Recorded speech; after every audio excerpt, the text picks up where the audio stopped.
these are the chapters that we're going to look at. Okay, we start with globalization.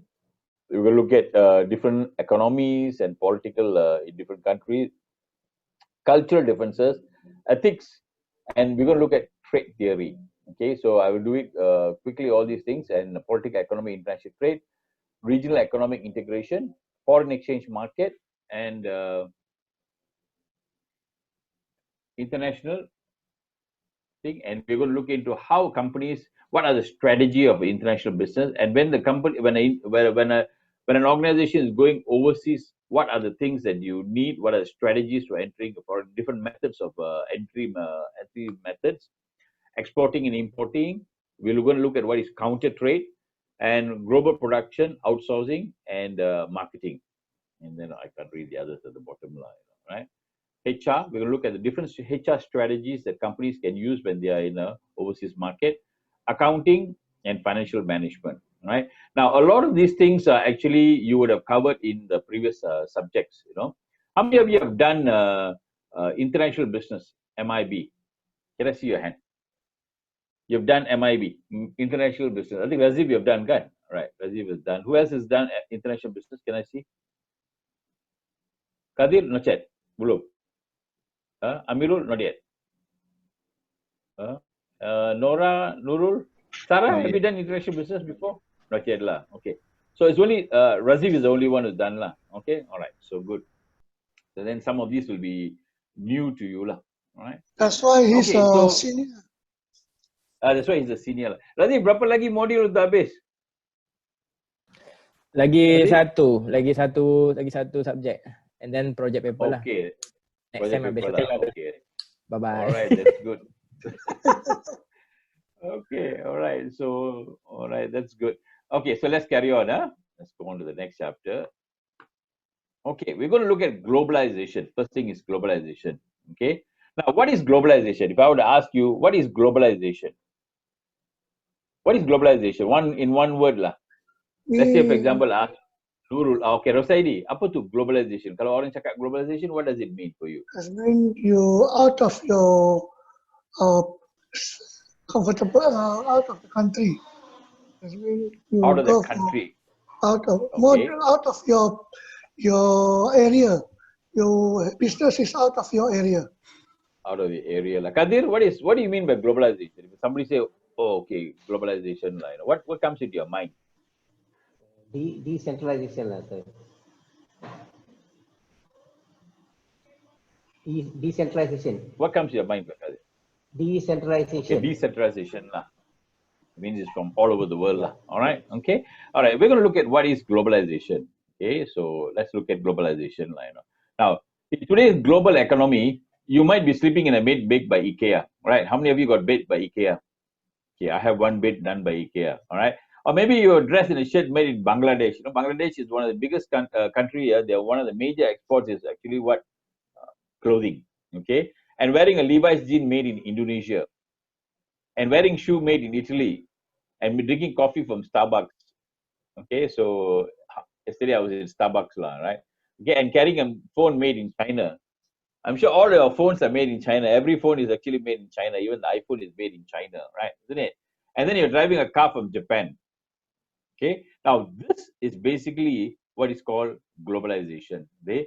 So, globalization is bringing together where barriers to cross-border trade are declining. That means there's no more trade is not there. Like, this is not what Rosaidi said. Is no more. The border is closing, is it? And distance is shrinking. That means the distance that you see here is no more. See, we are now very far away, but yet because of internet, we are actually like very close together, is it? And then material differences are looking similar. Wherever you go, you see KFC. You know, people are eating KFC. Is it? People are eating pizza. In China, people are eating pizza.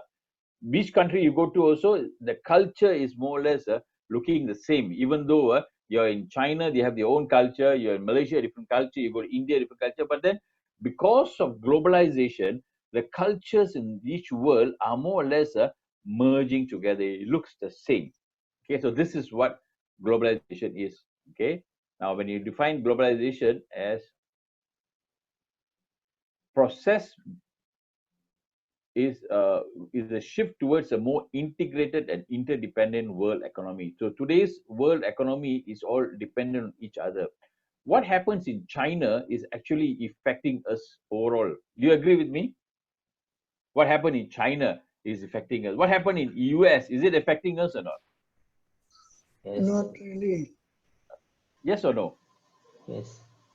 Yes, to a certain extent it does, is it? Because our stock markets all, they look at US. If the US stock market is very high yesterday night, Malaysia also open up higher. Is it? If it's low, that goes down, is it? So more or less the whole world is actually all connected together. Even China, they're looking at China. If China, the production is slow, the whole entire currency drops. So this is how the whole entire world is moving. Okay. Now, question, is globalization good or bad? How many of you say it's good? How many of you say it's bad? The thumbs down here. Can I see that or not? Is good or bad? Okay, Kazi says good. Sarah says, how many of you say it's bad? Amirul, bad or good? Good.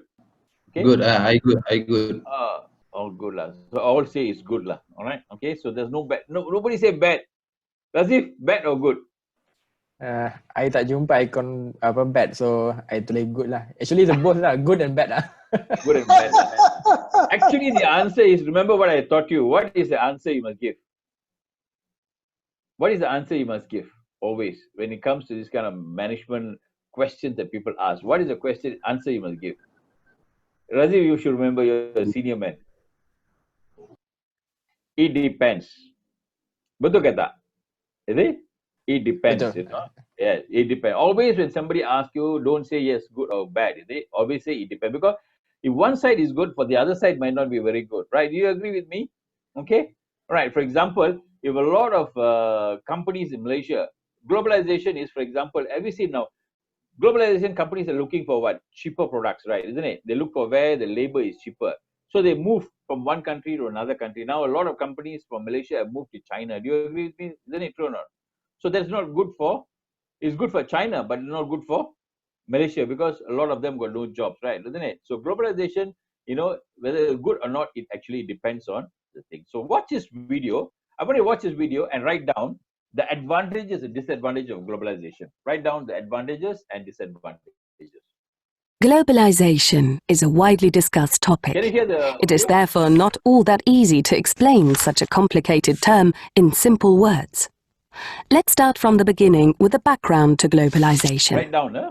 Advances in technology, such as mobile phones, aeroplanes, telephones, and the internet, have made the growth of transport and communication networks possible. Amongst other things, this means that people and countries can exchange information and goods more quickly and in a less complicated way. This process is called globalization. Globalization comes from globe and means the worldwide coming together of countries and nations. Let's look at an example. Companies used to manufacture products in their home countries, just like the companies Profi TV and Supercolor, who produce televisions in country A. Their products are in direct competition with each other, but both companies pay the same salaries and production costs. They have the same customers, use similar suppliers, and sell televisions at similar prices. In short, the same conditions apply to both companies. So far, so good. Due to technical, cultural, and economic developments that have come about through globalization, other companies which manufacture products under different conditions can now offer their products in country A too. That's why a company from country B can sell televisions here at a lower price because they were produced for less. The local firms Supercolor and Profi TV have to react to withstand the competition. And so the world grows closer together, and there is an active exchange of goods between countries. More affordable products are available for more people. However, not only does an exchange of products and economic goods take place, but also of services, knowledge, cultural goods, and even languages. All of these individual elements are closely linked and influence each other. But where there is light, there is also shadow. Because of globalization and this intense exchange of goods, people and the environment often suffer. If a company decides to move production to an economically disadvantaged country, people in industrialized countries lose their jobs. At the same time, job opportunities open up to many locals in the economically disadvantaged country. Many people in these countries work for very little money in comparison to those in industrialized countries. Therefore, they often remain poor and more often than not do not have sufficient insurance, social insurance or health insurance cover. A further disadvantage of globalization is ecological problems such as climate change. The use of aeroplanes, ships and lorries to transport goods over international borders is constantly on the increase. This causes more carbon dioxide to be released into the atmosphere, which, in turn, is the main cause of global warming. Even national environmental standards are ignored. This is a further cost factor in the worldwide international site competition, which should be kept as low as possible to be attractive for a company. There are therefore many sides to globalization which affect almost all aspects of life, causing me to think that the chain of positive and negative effects will continue to grow further. What's important is to realize that globalization itself is neither good nor bad. It just depends how people deal with all the new possibilities in the future. Okay. What are the advantages and disadvantages of globalization? Tell me. Who can share now? I want you all to share this. Affordable material, Yeah. affordable. Affordable materials. Okay, that's advantages. Okay. So affordable materials. Then some more. What else? Job opportunity. Exchange Job information opportunity. and goods. Yeah, Kadir? Exchange information and goods globally. Okay. Okay. So availability of goods all over, is it? Is that what you're saying? I can't hear you. There'll Yeah. be more products. More products. Okay. So variety lah. I think we have a lot of variety because of globalization now. We have a lot of variety. You go to the supermarket today, you find a lot of different varieties of coffee or different kind of things. So the variety it provides. Some what else? What else can you get? Cheaper products, can get cheaper and better products. Cheaper, yes, cheaper and better products. Some more. Jobs. Advancement of technologies. Very good. Advancement of technology, you know, so we get new ideas, new technology, you know, because the industrialized countries, the advanced countries, they bring in technology into the other countries. Okay, to the thing. So there are two. One is a home country, the other one is a host country. Home country is where the company is. If Malaysia is a home country, means if they are going to, let's say, Indonesia to open up a branch, you know, so that is called the host country. Okay, so home country and the host country. All right. So what are the disadvantages we see? What are the disadvantages? Lost opportunity at the home country. At the home country, very good. So the home country, we have a loss of opportunity. Then some more, we have what? Ecology impact. Pardon? Ecology impact. Ecological problems. Okay, so you have problems like dumping. We have problems like sometimes like oil and gas. You know, what do you do? You have the what do you call it? Spilling, right? You have spilling. Remember in Mexico there was a huge oil spill. So these are all international, multinational companies that cause, you know, ecological problem. And because of all the fish died, animals died, you know, just because of something like that. So ecological problems they cause. Some more, they give you, you know, they let you child labor. There are some companies that have problems where they do, what they do, they go to a cheap country with a cheap labor and then they employ, what do you call, children to do the work. Yeah. Okay, so you have all these human rights problems and all that they cause some more. What else is the thing? People in industrialized nations, they lose jobs also, right? Isn't it? So they lose jobs. Okay, so these are some of the what do you call the benefits and the disadvantages of globalization. Okay, all right. And for companies, they can. The reason why they want to go is they can expand the revenue. Is it? Right, so that's one of the key things, and they can actually reduce your cost by going to a foreign country, and then the labor is cheaper there. So that's the reason. Okay, now listen to Jack Ma, what he says on globalization. Okay, cannot be stopped. Nobody can stop globalization. Nobody can stop trade. I think globalization did a fantastic jobs in the past 30 years, enriched a lot of countries. of course, caused a lot of problems, right? Young people do not have opportunities. Small business have not opportunities. Developing countries were neglected. But it's only 30 years. It's a baby. Today, we have a better technology. We have a better knowledge about globalization. And it's our generation's responsibility or opportunity to improve it. Tell me how. It stopped. It stopped. Tell me, how can you stop globalization? Okay, he's telling how can you stop? Can you stop globalization or not? No. Can you stop globalization? No. Ada possibilities. Huh? No. Not at the moment. Depends. Cannot stop the Something global- stopped it. Something stopped. What stopped globalization? Virus. COVID-19. Yes. COVID-19 stopped globalization for a period of time, right? Isn't it? All the borders were closed, Actually, this COVID-19 has a huge challenge to everybody, every businesses, is it? And it actually stopped globalization for a while, is it? And so this is basically one of the big challenge. And in fact, in a way, somebody is telling me it's a good thing because why? It has actually reset everything, I do not know whether it's true, but they're saying even the global warming actually has become better. Have you heard of that? Somebody was telling me that, Now, if you look and see Yes. the ozone layer now is recovering, because of the shutdown of industries, shutdown of all these things, it is recovering. Yeah, so globalization sometimes causes a lot of problems, where the too much of factories around, and that is the issue, is it? So that is actually becoming better, right? So maybe it is a good thing, yeah. Every once in a while, the world reset itself, and that is what has happened, So that is a positive way of looking at it, all right. Okay, now globalization has got two parts. One is called globalization of markets. The other one is globalization of production. Okay, when you talk about globalization, market means, what does it mean? It means it's merging all the different markets into one big market. So you talk about KFC, yeah. KFC is no more only selling in US, it's selling all over the world, is it? Okay, so the merging of different market into one huge market. So as far as they're concerned, McDonald's, Starbucks, and all that are all, for them, is one huge market.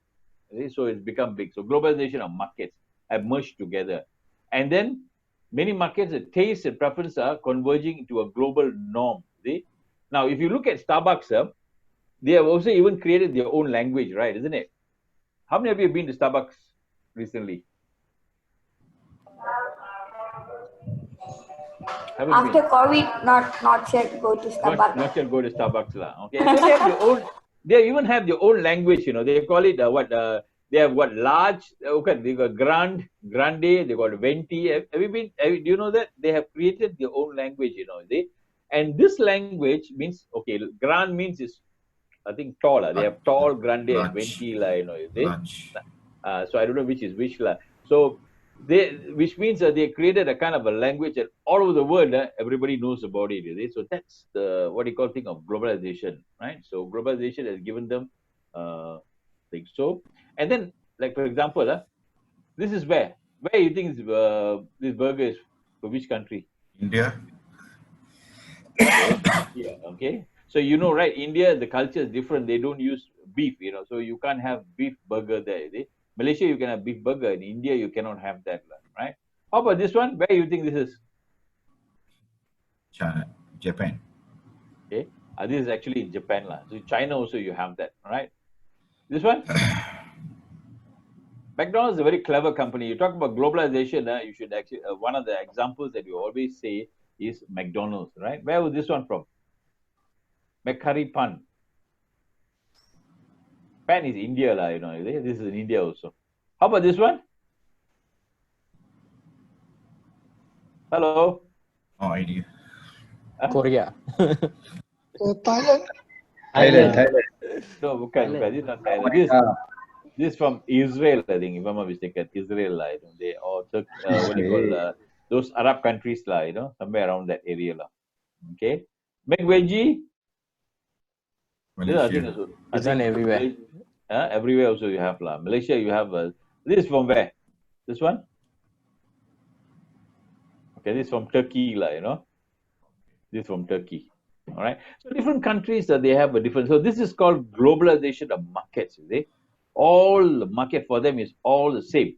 But they, of course, each market they have a different. So this is a different strategy. So we'll look at the different strategies that they can have. You see? So this is a what you call globalization of markets. Like now, talk about globalization production means when you now today whatever you produce coming from different parts of the world. For example, you take a car. Okay, this is an example in India. So this car, okay, if its engine is manufactured from the UK, headlight made UK, tire come from France, okay, maybe it's Continental, the wheels come from Romania, suspension come from different countries. Now this is normal today, in anything that we do, it's been manufactured from different parts of the world. Why is it manufactured in different countries? Lower cost. Lower cost, yes, right? Because it's cheaper, right? And this is called the globalization of production, okay? Using the factors of production. Remember the factors of production: labor, energy, land, and capital. So wherever this is more affordable, they do it there. If let's say, for example, energy is cheaper. I mean, energy means you're talking about what they call electricity and things like that. It's cheaper, you go there and do it. Labor is cheaper, you do that. Land and capital. So where the capital is cheaper, for example, it's cheaper to get loans. Okay, countries move there and the manufacturing is done in that area. So this is called globalization of production. Let's say, for example, you look at the iPhone.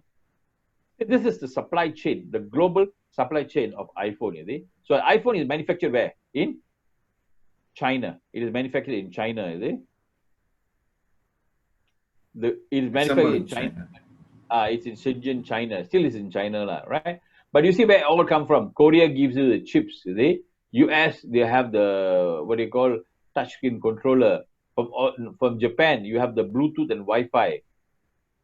Okay, in Germany you have a different component coming in, and from different countries, from Taiwan you have a different component. But the manufactured in China by a Taiwanese company. Foxconn is a Taiwanese company, so they're the one who manufacture iPhones in China. So this is how actually called the global supply chain, and this is the globalization of production. So the globalization got two parts. What are the two parts? Globalization of markets, globalization of production.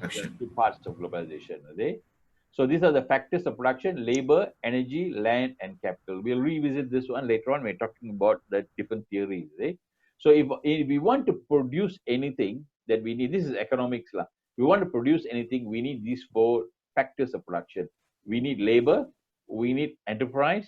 Okay, for example, energy or enterprise. Some say energy, some say it's enterprise. Or there may be people who are willing to set up an enterprise and run it. And then we need land, and then we need capital. So these are the factors of production. Okay, with the new technology, reason why globalization had actually improved, increases, because basically two things. One is declining trade barrier. After the World War, what happened is a lot of countries were broke, no money. So what they did, they say, okay, fine, the only way we can actually make money is by trading.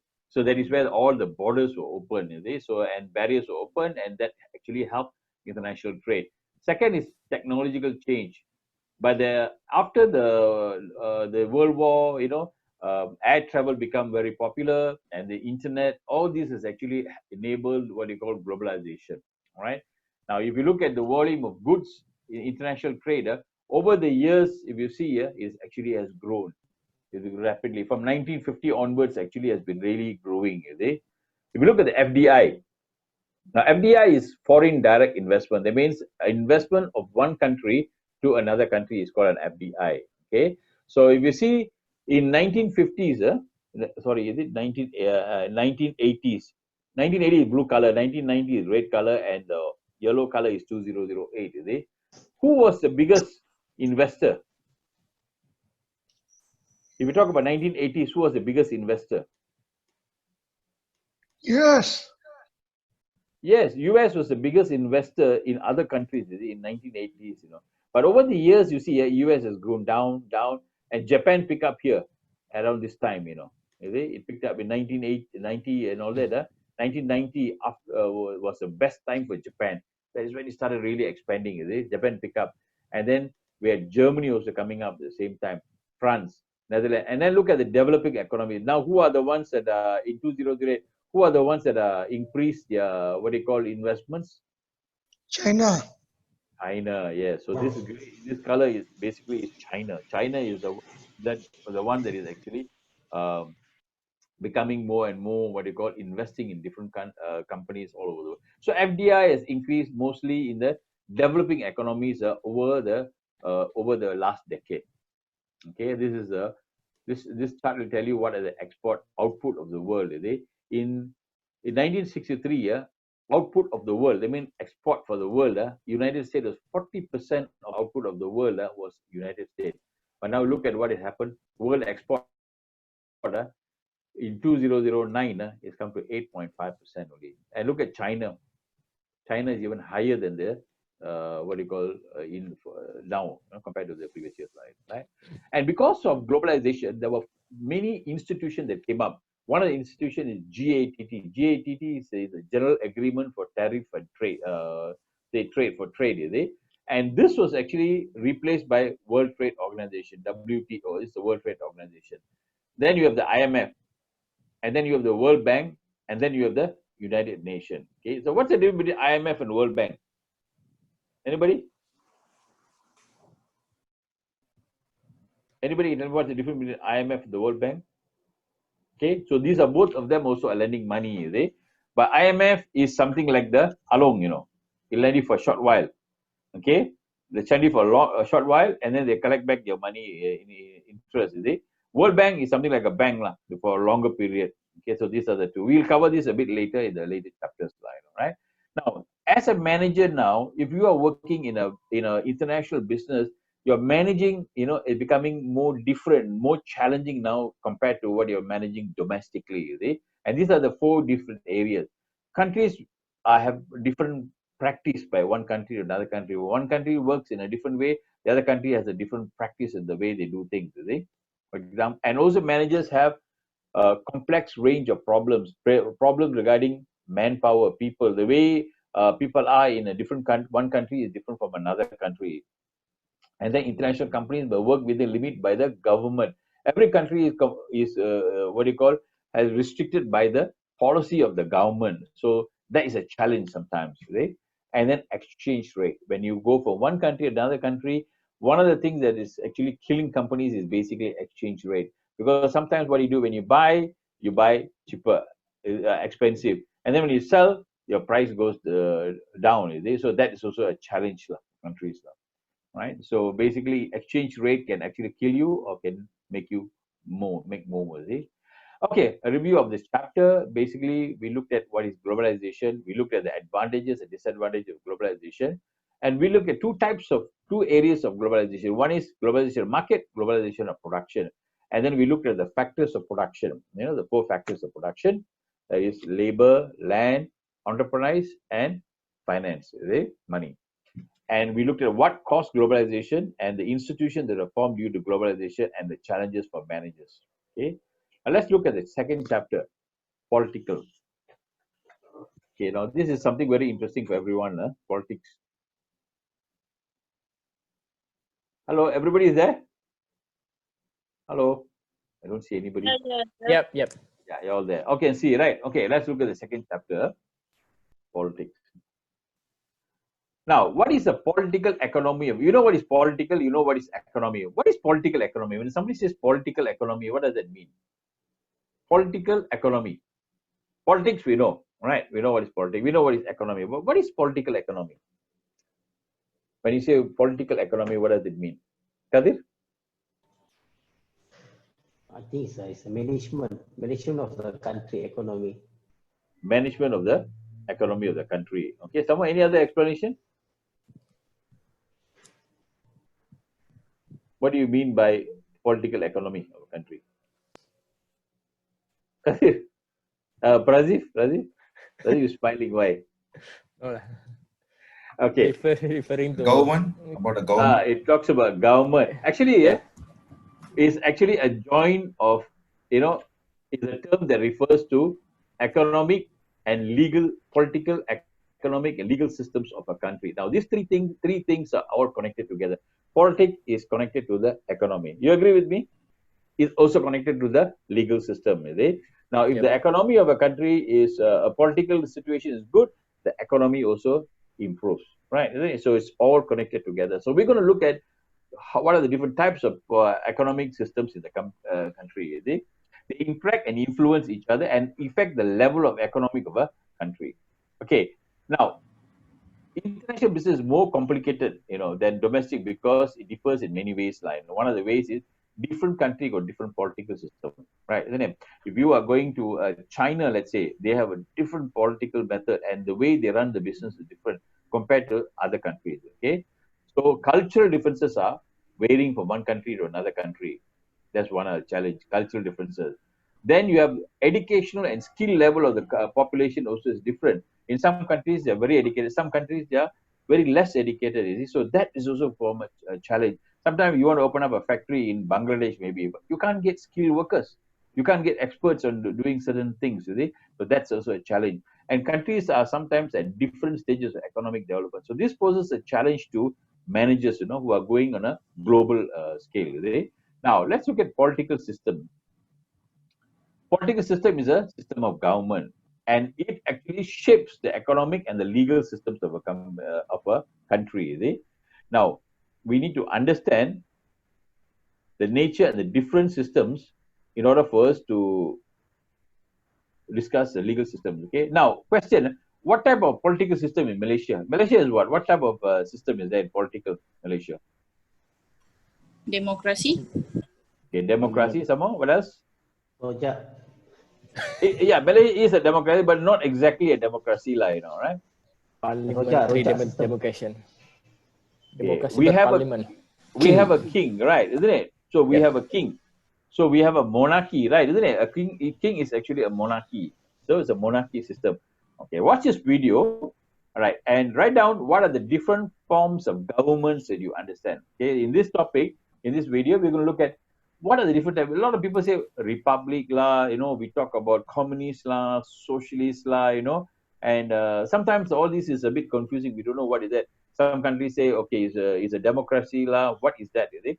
So in this video is a clear explanation of what are the different types of political situation. It's important because when your companies are moving into overseas or into an international environment, you need to understand different governments have different political situations, system, is it? And how each one is working, influencing each other. Okay, so let's look at it. You're cruising the Pacific in your luxury yacht when you come across a deserted island. Turns out, it's not so deserted after all. There's a bunch of islanders arguing about who owns all the coconuts. You approach them and ask who's in charge. No one, they say. You ask them if they have a government. Can you hear the video? Yes. Can, huh? Okay, all right, sorry. Government or any laws. One of them asks, what are those? Well, you say, a government organizes people and makes laws or rules to protect their property and rights. That means you won't have to fight over the coconuts anymore. You guys want to start one? The islanders nod. There are lots of different types, you say.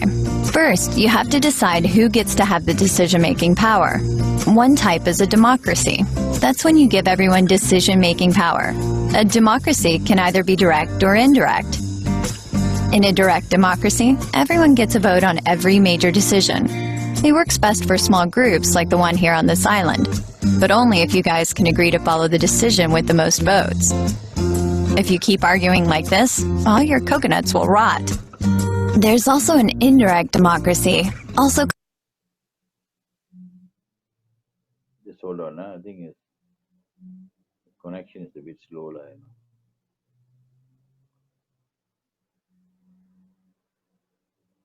Internet connection slow, Nora. What is this, lah? My Unify is slow.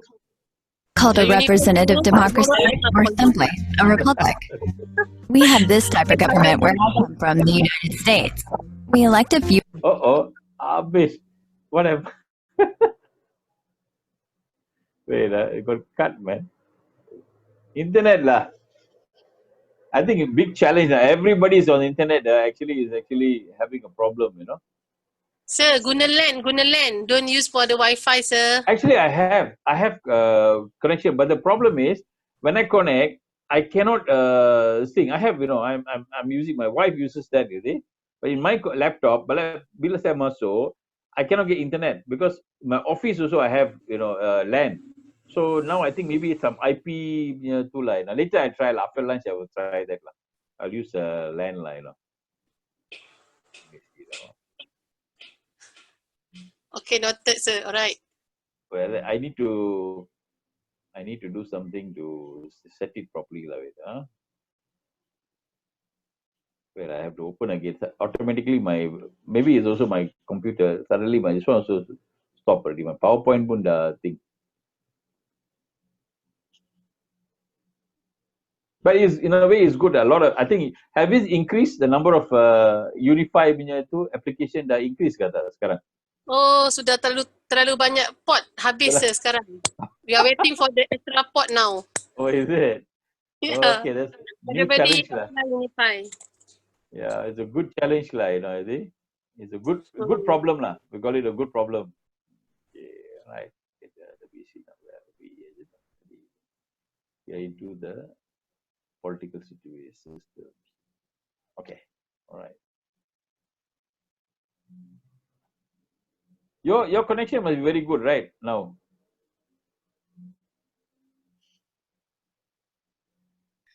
Yeah, so far so good. So far okay, yeah. Okay je. Mesti aku guna Unify kan? Yeah, I'm using Unify, yeah. I dah tukar ke Unify lah. For Maxis, I dah tukar Unify. I listen to you lah, I tukar Unify. Now Maxis is summoning me lah. Dia cakap, I have to pay 500 it seems lah. But Maxis told me, no need, because it's a default on their side kan. Tapi sekarang dia send me a letter saying I had to bayar 500 for cancelling the contract, it seems lah. Betul. Sepotong awal, the penalty charges. Yeah, but they told me that it's okay, we waive it, because why? Problem is not mine, it's their. Bukan I nak berarti they cannot solve the issue. But TM can solve, they cannot solve. They say okay, we waive it, So I think maybe miscommunication. So I wrote to them lah. Hopefully they will waive for me. Hopefully sir can get for the dispute lah, because due to technical problem kan. Yes, that's right. So I can actually get a thing lah. Let's hope I get it. And I want to increase the TM. PM tepi. Make it 100 Mbps lah. Now I'm 30. 30 is not enough also lah. Alright, yeah, betul. Okay. You're cruising the Pacific in your luxury yacht when you come across a deserted island. Turns out it's not so deserted after all. There's a bunch of islanders arguing about who owns all the coconuts. You approach them and ask who's in charge. No one, they say. You ask them if they have a government or any laws. One of them asks, what are those? Well, you say, a government organizes people and makes laws or rules to protect their property and rights. That means you won't have to fight over the coconuts anymore. You guys want to start one? The islanders nod. There are lots of different types, you say. First, you have to decide who gets to have the decision-making power. One type is a democracy. That's when you give everyone decision-making power. A democracy can either be direct or indirect. In a direct democracy, everyone gets a vote on every major decision. It works best for small groups like the one here on this island, but only if you guys can agree to follow the decision with the most votes. If you keep arguing like this, all your coconuts will rot. There's also an indirect democracy, also called a representative democracy, or simply a republic. We have this type of government where I come from, the United States. We elect a few individuals to represent us as groups. We trust those people to make decisions in our best interests. If they don't, we can elect new representatives. Another type of government is called an oligarchy. That's when a small group of leaders makes decisions for the whole group. They tend to be members of the same political party, meaning they have the same ideas about how to run the government.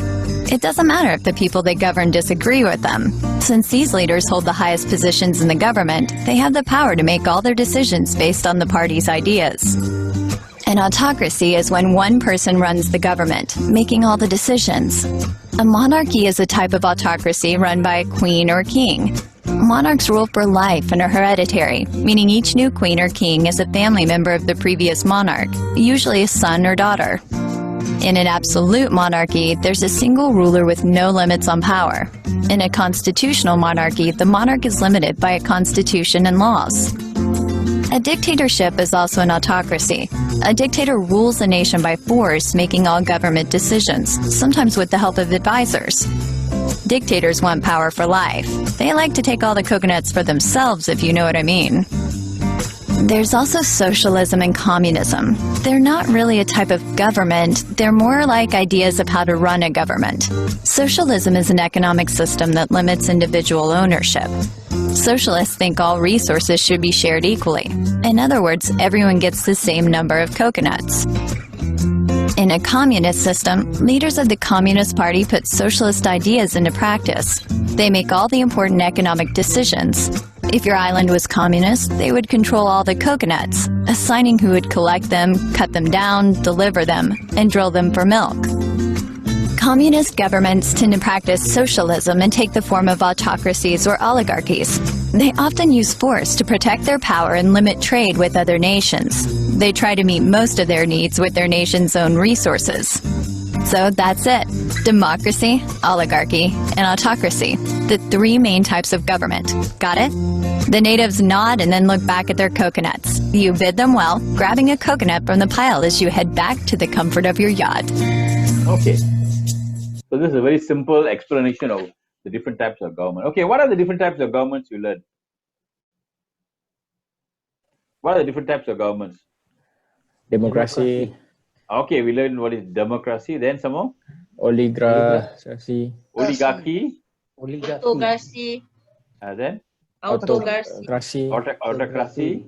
Monarchy. Monarchy. Okay, which is Malaysian government you think? So, socialism and communism, right?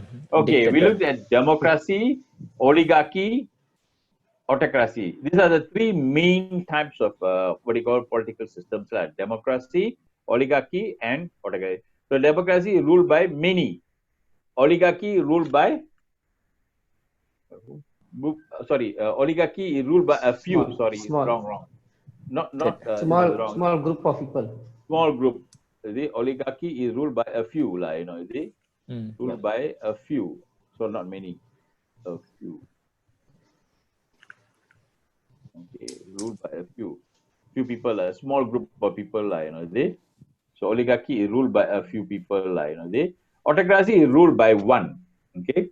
Now democracy you have two types, right? Direct and indirect democracy. We call it republic, right? In Malaysia we have a indirect democracy. That means not everybody gets to vote in the parliament. So we have somebody who's what you call our representative, our MP yang buat. So we are actually an indirect democracy. Okay. So we have a king. So we are not a republic. Republic is where you have a president. So they call it a republic. So US is a republic.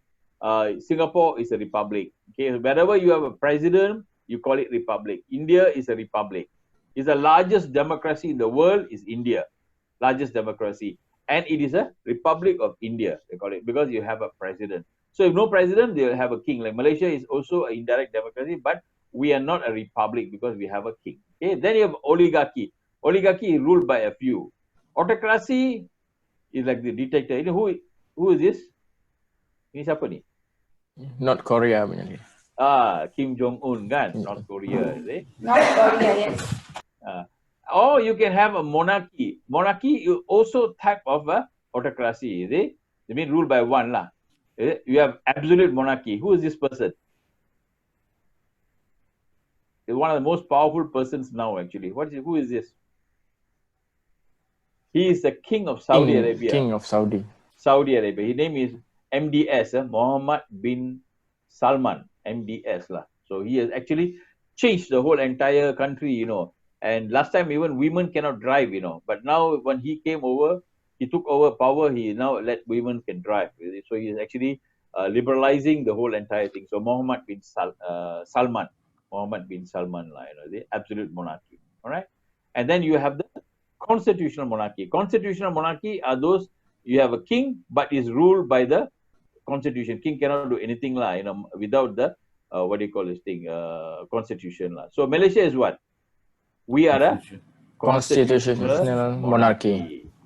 And we follow up a indirect democracy. We have indirect democracy and we have a constitutional monarchy. This is what the whole entire thing. And then, of course, we looked at communism, kan, tadi. Remember, we looked at socialism and communism. Okay. Now, communism, socialism is a way of thinking where everybody share. Everybody shares. This is socialism. Communism is a group of people. Again, is oligarchy, ruled by a few people. And they can be, communism can be ruled by a few people, and also can be what they call autocracy, ruled by one person also. Okay, can be like a dictator. Like even North Korea is a communist country. But China is also following communism, but ruled by the political party, the Communist Party, and they are the ones who are ruling it. So they follow socialism idea into the country, and they have what they call an oligarchy, ruled by a few. Is that clear? This is how the whole entire world political system is.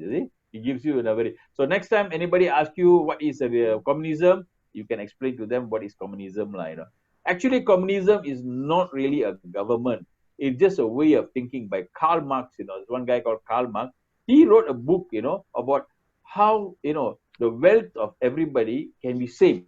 Not one fellow is rich, one fellow is very poor, so that everybody can have the same wealth. He wrote a book about that, and from there is where the idea of communism came up. And those people, joined together and formed a party, and then they started the oligarchy. What did they did? They what they call adopted the communism and socialism idea and started ruling the country, and it became a kind of a form of government. All right. Okay. And then we have one more thing called capitalism. What is capitalism? Have you heard of this word capitalism before?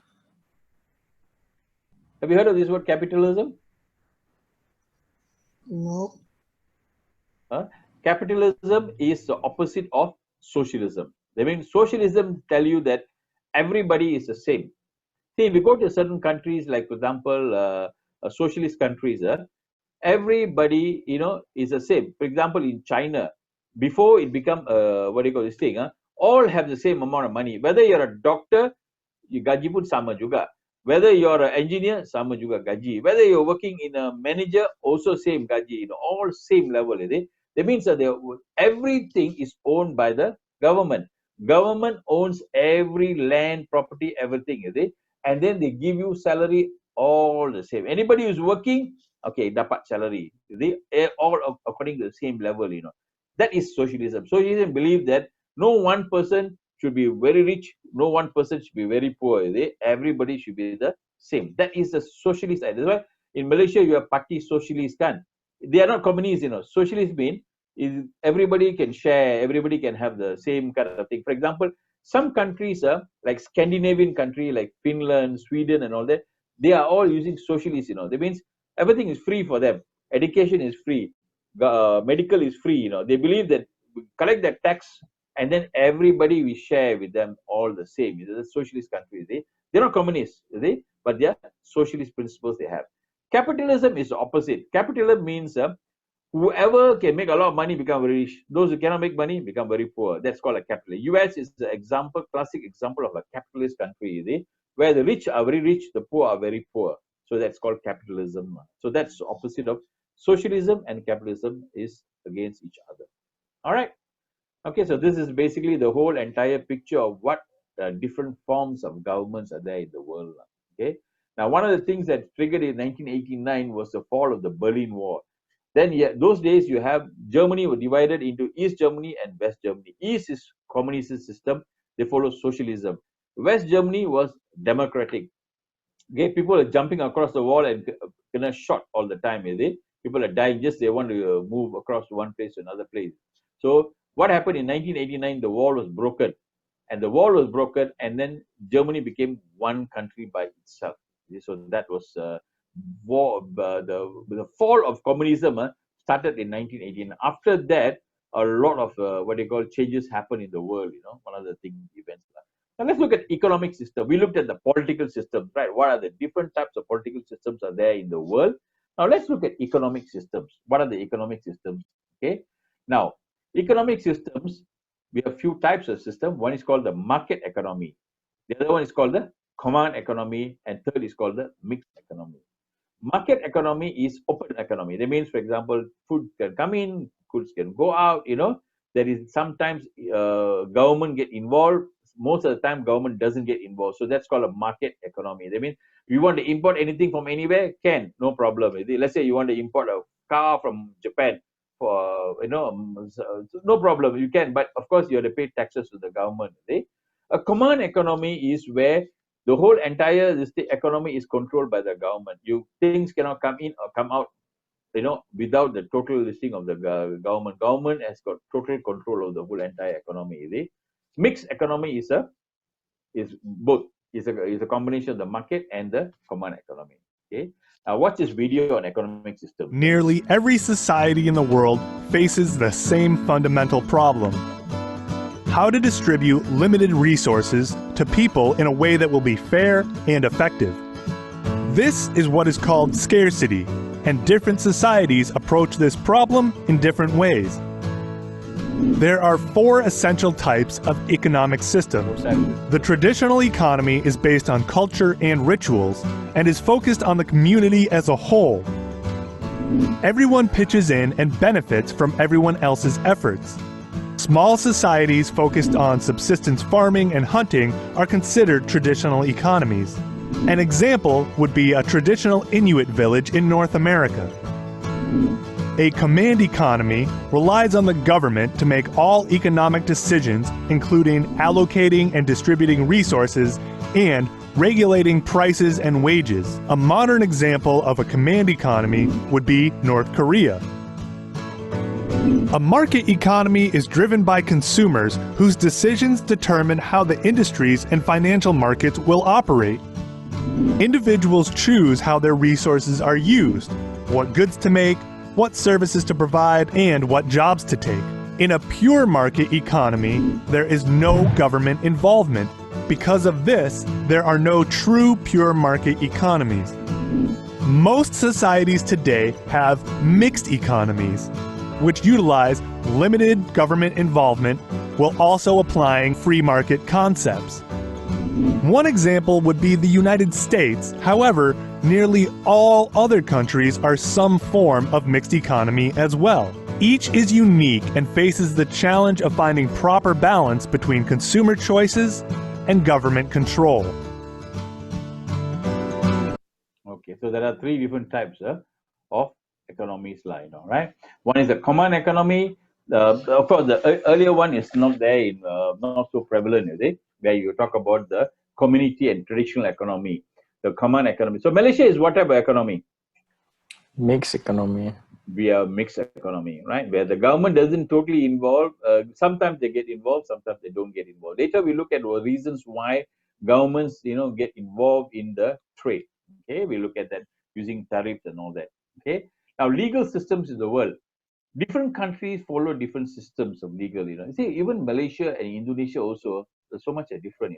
See, when I was in Indonesia doing work with the Indonesian company, I find that the way they draft agreement is different from what we have. The agreement tebal though, very thick. A lot of what do you call this thing is there in the agreement, and it's totally different. The way they write it is a bit different from there. That's why, if something that is there in Malaysia, you cannot take it to court over there in Indonesia. It will not work because they have a different system. Okay, so there are different legal systems in the world today. Let's look at what are the different systems in different countries, right? One is called the common law. The other one is called the civil law, and the other is called the theocratic law. Okay, there are 3 main legal systems in the world. Common law is based on tradition, precedents, and customs. So this is basically used for countries that are UK, mostly from Great Britain, former country like Malaysia is a use common law. Okay, where all the Commonwealth countries are mostly they follow the common law. So where they have what you call a president, president to this. So what they do is you can actually argue saying that in what year this judge made this decision. Based on that, now this one we are asking the what do you call this thing there. So this is how the common law is actually designed, how it is based. Second is called the civil law. Civil law is very detailed set of laws, found in over 80 countries all over the world. Germany, France, Japan, Russia, all these they follow the civil law. Even Indonesia also they follow the civil law method of what do you call the legal system. And the last is the theocratic law. What do you think is a theocratic law? Anybody? What do you think is theocratic? We looked at common law, we looked at civil law. What is a theocratic law? I can't see anybody. Money? What is theocratic law? What do you think is theocratic law? Nora? Law based on a theory.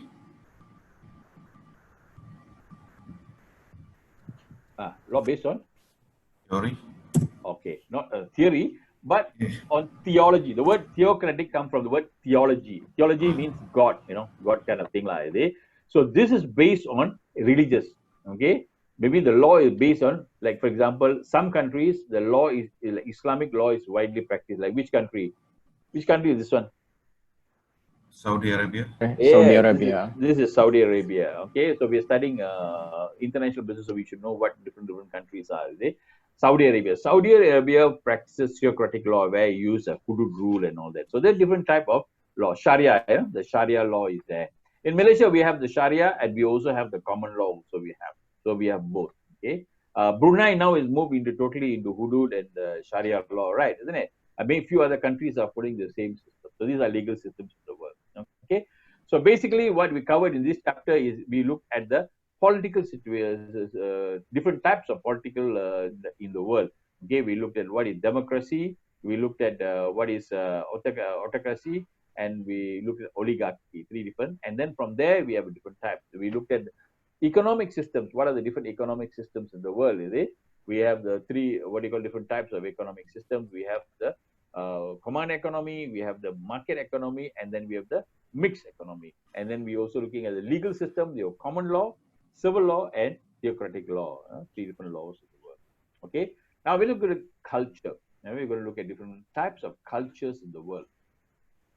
Yeah, now this is very interesting because one of the biggest challenges that companies face when they go from one country to another country is culture. That's the biggest problem. How many of you have been overseas? Your company has sent you overseas for work or anything like that? Okay, let me see now. I think maybe who has been overseas before?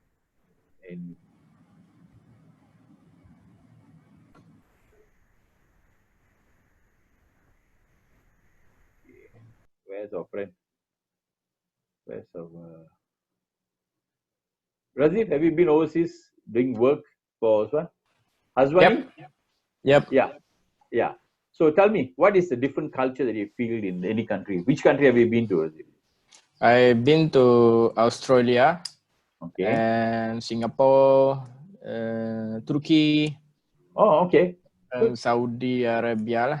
So what is the thing that you have noticed in the culture lah? In the way they do business, cara buat kerja and attitude macam tu. What do you observe? Which country? Give me one example. Example in Turkey based on religious lah. Turkey and Saudi Arabia, and there's no such a fixed regulation. They based on value. They trade or the business based on value or trust.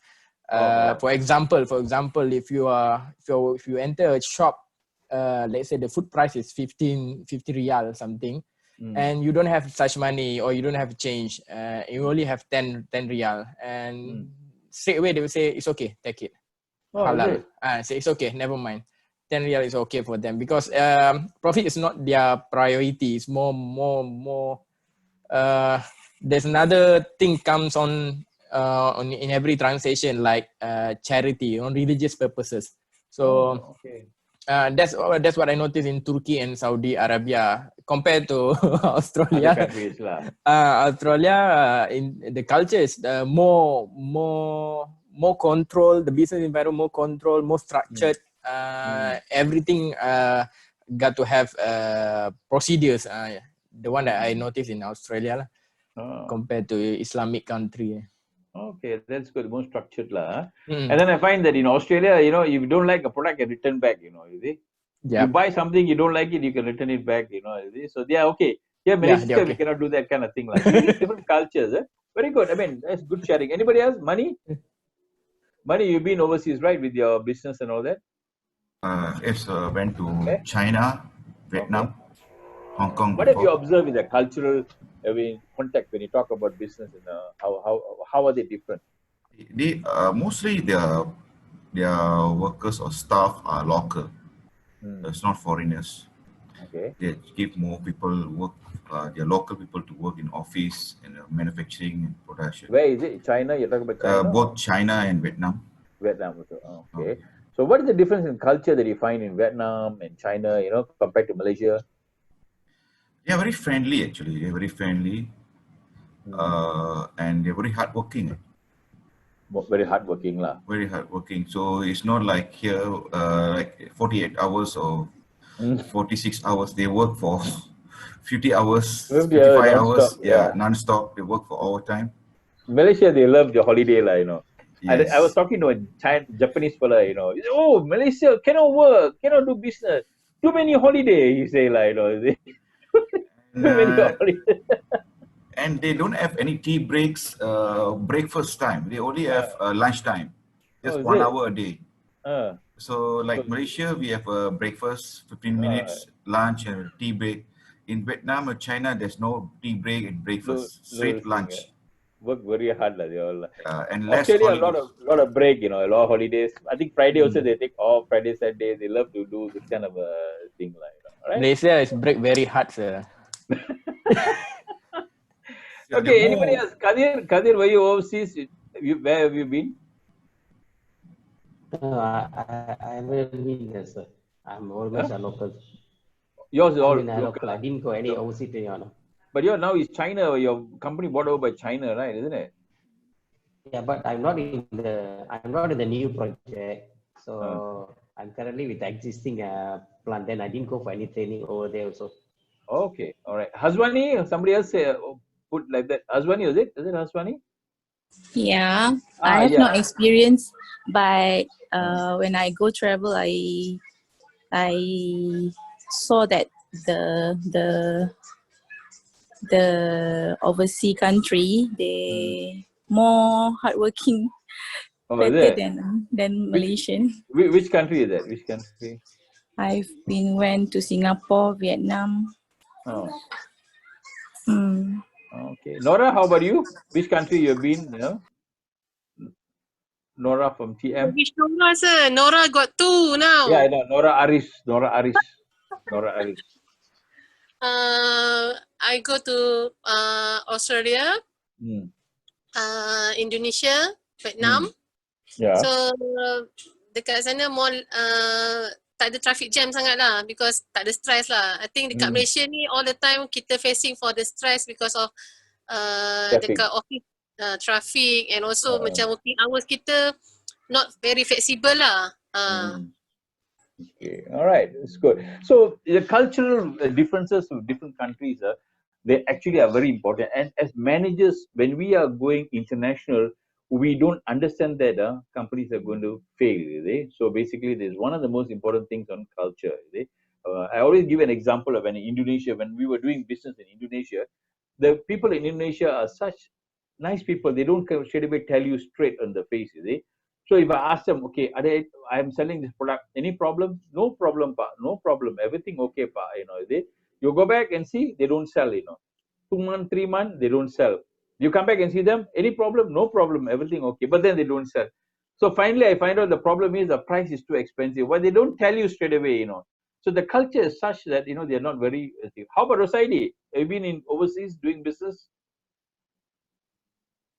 You been to any country doing business? No. Haven't been lah. Okay, so we're going to look at some of the different cultural differences lah. All right. Okay. Now, let's look at this. Culture. What is culture? Culture is a system of values, ideas, group beliefs, which is different from another group. And they actually provide guidelines for the behavior of a particular city. Why people behave in such a way? Why are they doing it this way? Why are they working so hard like that? When we are taking a lot of break like that. So what is the reason? Is basically because of the values that they present. Right now, culture is like an iceberg. What you see outside is behavior. Okay, the way they are doing certain things. That is what you see. and then we see their beliefs. Okay, but what is behind underneath this is value thought patterns. This is the reasons why they are what they call behaving in such a way. Okay, so values and thought patterns. Okay, I got a few ads on culture. These are quite funny ads. Watch this one. Talks to you about different cultures in different countries, and how managers need to understand what are the different cultures now. All right. Some of you would have seen these videos before. I think Razi probably would have seen. Others probably have not seen this video. All right. This is how meetings are held in different countries. Where people are to the department. Some American management consultants recommend having meetings standing up to save time.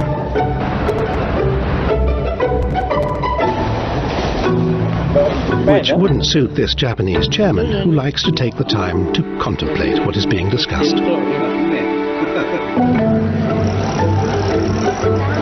It's fine to get some shut-eye in Thailand, but not like this. Showing the soles of your feet is one of the rudest things you can do. And this hand gesture, in parts of Greece, would also be frowned upon. At HSBC,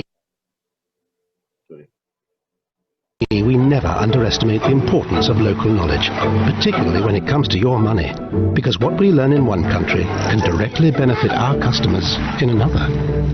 HSBC, the world's local bank. Okay, different countries have different culture, is it? In Thailand, you cannot show your leg.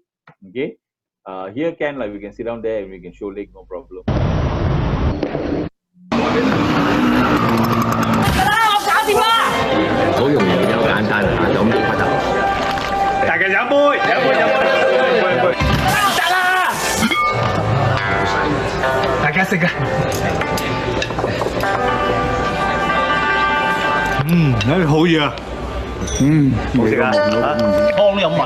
The English believe it's a slur on your host's food if you don't clear your plate.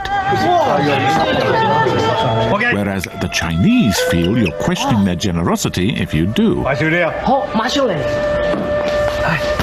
HSBC, we never underestimate the importance of local knowledge. Which is why we have local banks staffed by local people in over 80 countries across the globe.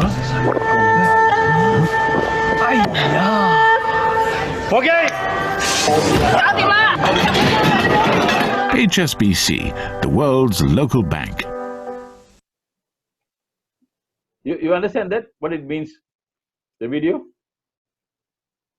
You understand? I don't understand. Okay, all right. It tells you like this. For British people, if people give you makan, you don't finish your food, that means is rude lah. You know, if I come to your house, you give me food. If I don't finish it, I leave macam mania. That means it's very rude lah. You know, so you have come to people's house, you must eat everything, complete your plate lah. You know. Tapi untuk orang Cina, their culture is kalau you eat everything, that means not enough. You know, that means I give you is not enough. I must give you some more. You know, So now these are two things. Different thinking, I must finish off the food. Different thinking, oh, you already finished already lah. You better give me more food. So that's the reason lah. Watch again.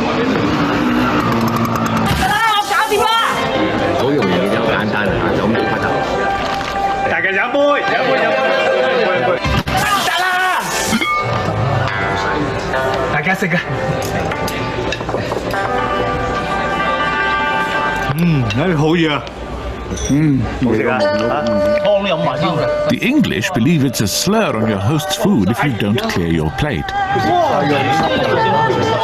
Whereas the Chinese feel you're questioning their generosity if you do. At HSBC, we never underestimate the importance of local knowledge. Which is why we have local banks staffed by local people in over 80 countries across the globe.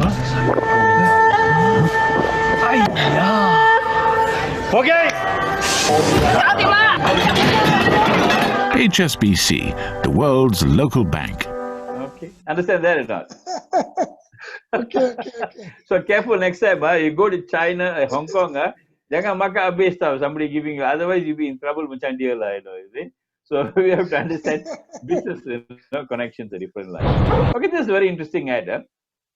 This is a Poland country from Poland line. So what happened was they are manufacturing what they call this actually is a real story that actually happened.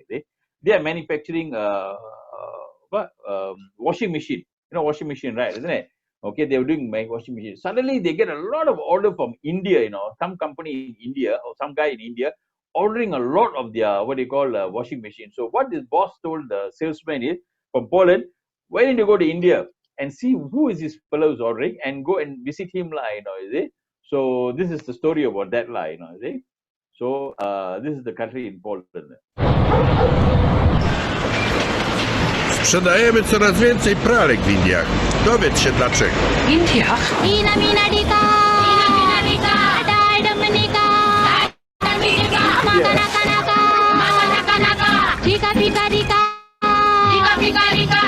If you're going to do business internationally, you should be with a bank that knows about international business. HSBC Commercial Banking spans 64 countries and territories around the globe. Look at this. With your machines, I make 10 times more lassi than I used to. Have it? Your business success is out there. Is your bank? Do you understand this, sir? Money? You understand? Also, Do you understand not very Money? clear because your video is not very clear. The video is not clear, is it or what? No, I mean it's breaking and breaking and breaking. Oh, is it? Yeah. But it's okay. It's a continuous video or stop and what? Because intermittently it stop, like hang up. Oh, is it? Maybe my connection is a bit bad. Intermittently it stop, like hang up. Oh, is it? You try again, you listen to it again, is it? Sprzedajemy coraz więcej pralek w Indiach. Dowiedz się dlaczego. W Indiach?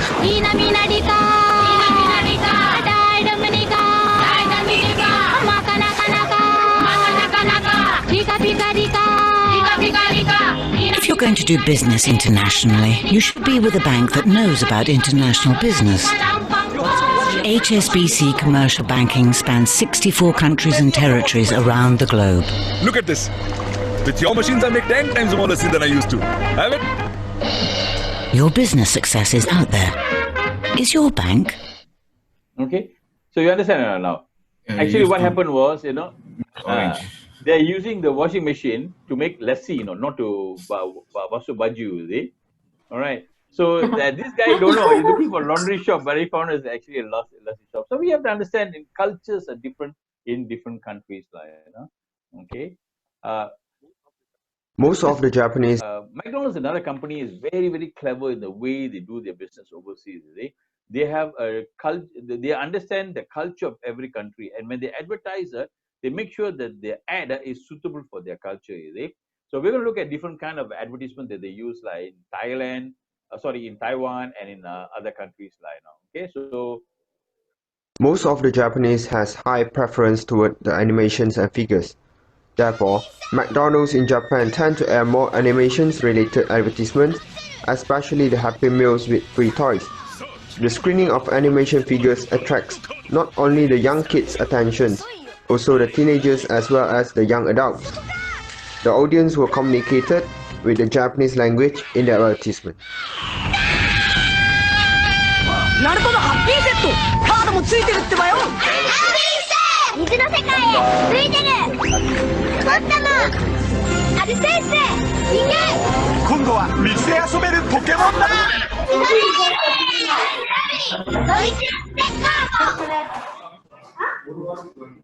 Entertainment industry in Taiwan is very well developed. Artists and celebrities are often important to brands and products. In order to capture the attention of the local consumer, McDonald's in Taiwan practiced the celebrity endorsement strategy by getting the famous pop stars like Wang Li-hong, Jolin Tsai, and Anthony Neely to promote the benefit of their products. The audience were communicated in Mandarin. 加了培根好好吃哦。台湾的 ad 健康吃个饱 ，I'm loving it。生菜，健康吃个饱 ，I'm loving it。烤蜘蛛，I'm loving it。复古生菜烤蜘蛛，复古生菜烤蜘蛛，复古生菜烤蜘蛛，复古生菜烤蜘蛛，健康吃个饱。买复古宝玩不股权，人人都送优质选。呀，复古宝出城喽！ How about Malaysia? What do you think is Malaysian ad will be? We looked at how advertisement in Japan is all on cartoons and all that, because even adults also they like that. In Taiwan is on celebrities. How do you think Malaysian ads is? Based on what? Based on the food itself. Okay, food itself. Then some more. Culture. Huh? 3 types of culture. Yeah, what is our culture? I mean, what is the thing that we like? Now different countries are different. So what is the thing that is based on the recipe? Based on recipe. Then some more. Okay, good. You're right also. It's, Any other this one? Sarah? Have you seen our McDonald's ad or not? I think long time we never watched TV lah. Semua orang, is it? Okay, what is our ad about? Ad selalu cerita apa tu? Discount. Happy hour. Discount. Happy hour, yes, right. Okay, now what's this one? This is Malaysian. Culture to be caring and grateful to their parents and family members. McDonald's in Malaysia had adopted the culture into their advertisements. Therefore, the advertisement of McDonald's in Malaysia are emphasizing on the family experience in McDonald's. Besides, prosperity had become the most appreciated and welcome value in Malaysian culture. McDonald's emphasis on good values would draw attention of the local customers. The audience were communicated in English language for understanding of audiences from various ethnic. It's that time of the year again. This time, it's harder to choose. Just give me both. Two delicious tastes that we can both agree on. Some things are better when they're double. Double happiness, double the choice. The all-new Double Prosperity Burger. So basically, ours is on family values. So family values. So we always have family values and also product. They talk about different type of product for different prosperity burger for the Chinese. And now we have what you call the nasi lemak. So different kind of things. So we are more into product and we are also into the family. So countries, cultures are different. China is a tea-drinking nation.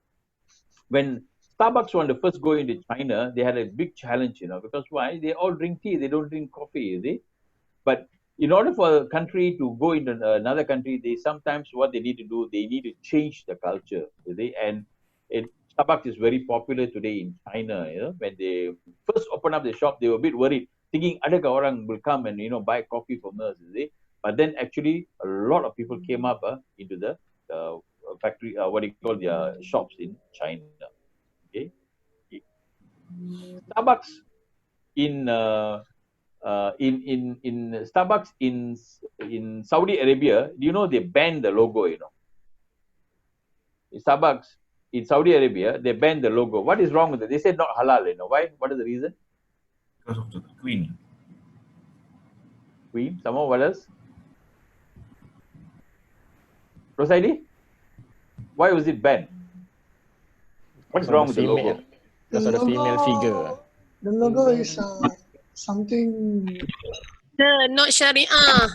Not Sharia. Why is not Sharia? Because never wear the tudung, is it? Because the female. Okay. Female, and actually the logo is of a mermaid, kan? Duyung, is it? Actually, the duyung is not wearing baju, so that is why they say this one is not halal, is it? So what they told them, okay, Starbucks, you cannot operate dengan ini. Either you tukar logo ke, atau please get out of the country lah, So what do you think they did? Change what do you think they did? They're rebranding. Yeah, they had to rebrand, So they changed the logo to this. Okay, they changed to this. But so I was told that this logo is only in Medina, I think Mecca and Medina saja, kan? Am I right, Razif? I tak nampak. Masa begitu tak nampak Starbucks. Tak nampak. I nampak. You nampak? Nampak ada. Oh, you nampak, you've been there. Okay, but in other part of Saudi Arabia, it seems still the same logo. This is what my student told me lah. Tapi in Medina alone, their logo dia macam ni lah. So according to different cultures, the companies also have to change. They cannot say, oh, I cannot, this is my logo all over the world, So they have to modify their strategy accordingly. Okay, so because We have to know the culture. Like for example, India, they don't take beef, so we have to change what do you call the menu accordingly. If we know in Islamic countries, they have a different way their culture is. Even advertisements, do you know in ads and in what do you call in Saudi Arabia, car ads and all that, they don't feature women there, because women cannot drive, so they have to follow their kind of culture, right? So languages are also very important, okay, in a different what do you call this thing. Now okay, time for lunch right now, isn't it? Okay, so quickly we'll just cover this one before we wrap up for lunch. Okay, now how do we know? How do we value? Okay, what is a cultural cultural from this country, our country to another country? How do you measure it? Is it? Can you measure that kind of thing? It's difficult for us to measure, but actually there was a research done by this guy called Gerd Hofstede. What he did was he studied hundreds of countries in the world, right? 100 countries in the world. There are how many countries are there in the world now? How many countries are there in the world? According to the minister, 500 plus. 500 plus. You're like the minister. Is it recently the minister? Minister says 500 plus. The minister. Which minister was that recently? I can't remember. You said, 500 countries, I'm talking to people. I think the health minister. Yeah, a health minister. He said, I'm talking to 500 countries, people from 500 countries in the world. Like, there are no 500 countries in the world. I think there are only 95? No, 198. I think 198 or 195. 195, I think. 195. There are, I think, a few countries which are not staying. But are there 195 to 198 countries in the world? That's all. In Coca-Cola is there in 191 countries in the world. Okay, so like that. So it's one of the biggest, widest market in the world now, right? So what he did was 100 of countries. What he did a research to find out what is the difference between one country and another country, culturally, by culture. He looked at 5 areas. Okay, 5 areas lah. Power distance. Power distance means from the top to the bottom. That means, for example, CEO sampai ke orang yang bawah, apa beza dia? Okay, what is the difference between one country to another country lah? And they find out that some Asian country, the difference is high. In fact, Malaysia is the highest. For boss and the worker, the distance is very high. Okay, but for some country, not like Sweden, Poland, and all that, the boss and the worker all like same level. The distance is very less. Individualism versus collectivism, which means individual means how much people are more individual or how much people are more team-wise, work as a team. US is a very individualistic country. They mean they don't bother about team. They Cindy I. They talk about myself. Very individualistic. And Asia, like China, Japan, and all that are very collective nation. They mean they all work together as a team. Now, why is this important for us as managers in a global environment? Why is all this very important? So let's say money. Let's say, for example, okay, why is this important for us? Australia, you've been to Australia, you've seen Vietnam. Vietnam, they work as a team, isn't it? Yes, right. And more like a team. And then in Australia, they are independent. They're more on the I. So what will you do if, let's say, for example, if you know that what is the type of character or culture that they're different? What will you do differently? What do you think we can do? Talk about incentive. Let's say you want to give an incentive. How will you give an incentive in Australia? How will you give an incentive in Vietnam? Let's say you want to give them an incentive for production. If you can produce so many shoes, so many, what do you call this thing? What kind of incentive we can give to Australia is individualistic. Collective is maybe Vietnam, let's say. So what kind of incentive will you give to them? Those who work it's a performance versus based on the performance. Yes, based on performance. Performance and productivity. Okay. Yes. So yes, you're going to give incentive based on performance and productivity. But how will you give it in Australia, and how will you give it in Vietnam? Who is that? I can't hear you. Who's that talking? How will you give? Think. I want you to think. If let's say, for example, I want to give incentive for production lah, performance lah, in Indonesia or Vietnam lah, and then on Australia I want to give. Can it be the same type of incentive I give? No. Or maybe in Australia it's an increment. Okay. In Vietnam it's a bonus based on their production. Okay. It's the same thing, right? The increment, bonus, it's the same thing, right? See, you're looking at individual and collective, So how will it going to be? Based on the output? How about based on the output? Output, yes, but okay, you're all of you are right. You're giving based on output, but in Vietnam, I will give it as a group. Okay, or the overall, all of you produce so much, everybody get to share the incentive. That's the kind of thing will motivate them because they are very collective nation, But in Australia, if I give like that, it won't work because why? They are very individualistic kind of people. So in Australia, if I want to give an incentive on production, it must be individual based. Anybody can produce so much, I will give you that, But in Vietnam, it has to be as a team, as a group incentive, Now, only then it will work. So when we understand the cultural differences between different countries, we will learn to tailor make our incentive to different what you call cultural situation. You understand what I'm saying, Mani? Yeah, got it. All right. Okay, so different thing lah. And then number 3 is uncertainty avoidance. That means very uncertain avoidance. For example, people in Japan, they like to save money, they like to keep money. They don't like uncertainty, But in some country like Brazil and all that, they are like, they don't care one, They are really, not bothered about saving and things like that, So masculinity and femininity.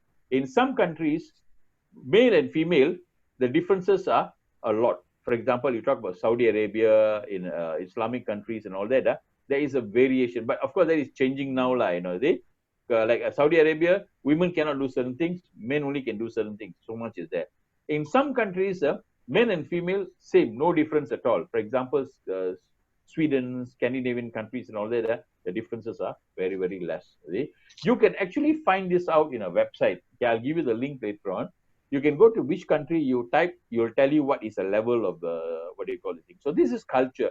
How culture affects the workplace in different countries. You're clear about it? You understand, Amirul? Yes. Yeah, you understand the cultural effects of this thing line, all right? Yeah, we don't have time for this. I'll show you this. Watch this later line.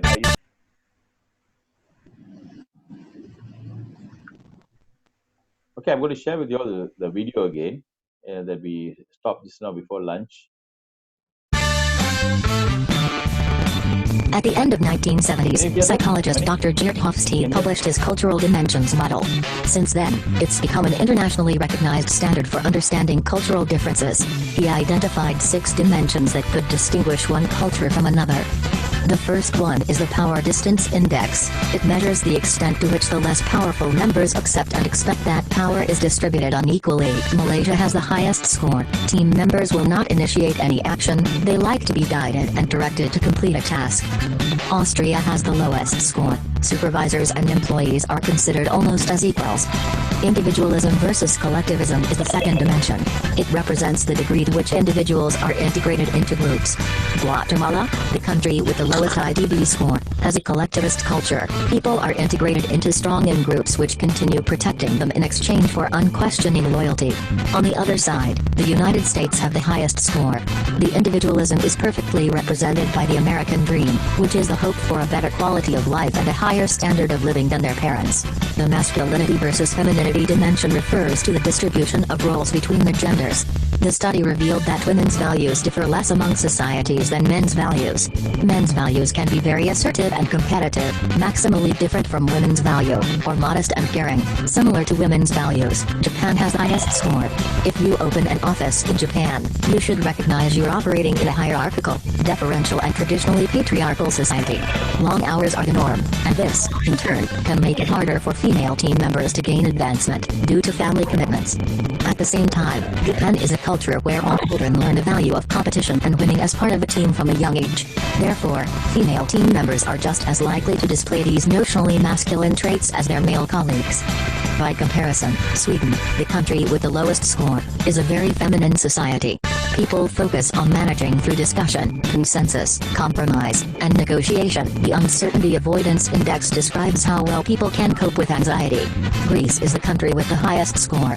During a meeting, you might be keen to generate discussion because you recognize that there is a cultural tendency for team members to make the safest, most conservative decisions, despite any emotional outbursts. At the other end of the spectrum, Singapore has the lowest score. The country is more open to change or innovation, more inclined to open-ended decision-making, and has less sense of urgency.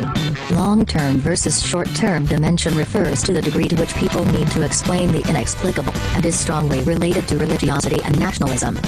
China, the country with the highest score, has a long-term orientation, which means that the culture is pragmatic, modest, and more thrifty. Sierra Leone is the country with the lowest score. People tend to be religious and nationalistic. Self-enhancement is also important here, along with a person's desire to please their parents. The last dimension is indulgence versus restraint. Countries with a high score such as Brazil allow or encourage relatively free gratification of people's own drives and emotions, such as enjoying life and having fun. In a society with a low score like Russia, there is more emphasis on suppressing gratification and more regulation of people's conduct and behavior, and there are stricter social norms. In conclusion, by using Hofstede's cultural dimensions as a starting point, you can make the unknown less intimidating, avoid making mistakes, and provide a much-needed confidence boost when you're working in an unfamiliar country. Above all, make cultural sensitivity a daily part of your life. Learn to value people's differences, and how to respect the things that make people who they are. Okay, so this is what you all talk about, respect, remember?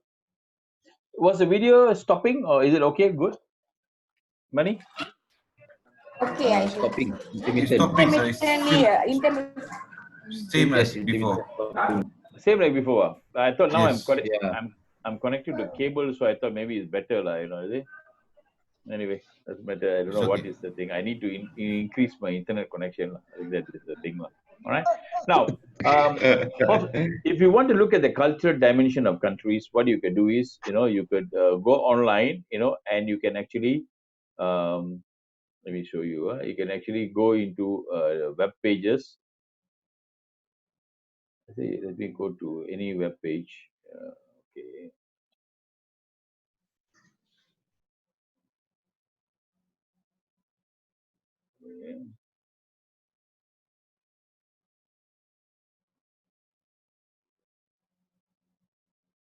Okay. You can go to a web page and then you can actually, this one, for example, let's say I go into any web page I can go into. Okay, let's say, for example, this web page, You can see my screen now. Can you see my screen? Okay. Can Let me see.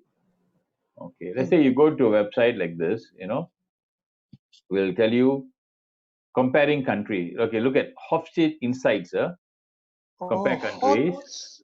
Hofstede. He's what do you call a Dutch scientist, sociologist actually.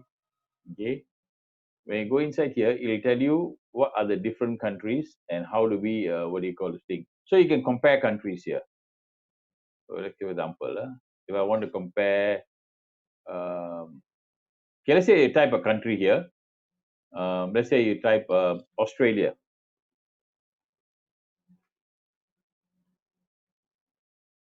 Oh, very laggy. Okay, say you type Malaysia. Then you type Malaysia, and let's say you type Australia.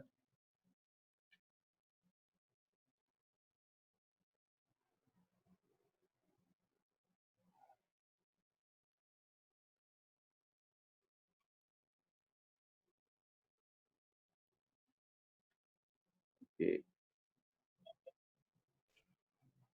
you type Australia.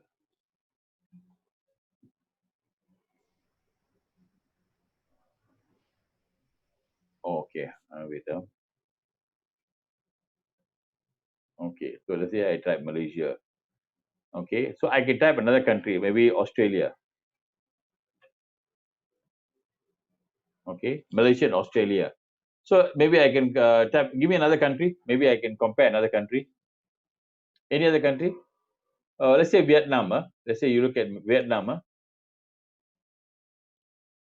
Okay, we looked at Vietnam. Yeah, Money said he went to Vietnam, right? Okay. Yes. Now let's compare these three countries.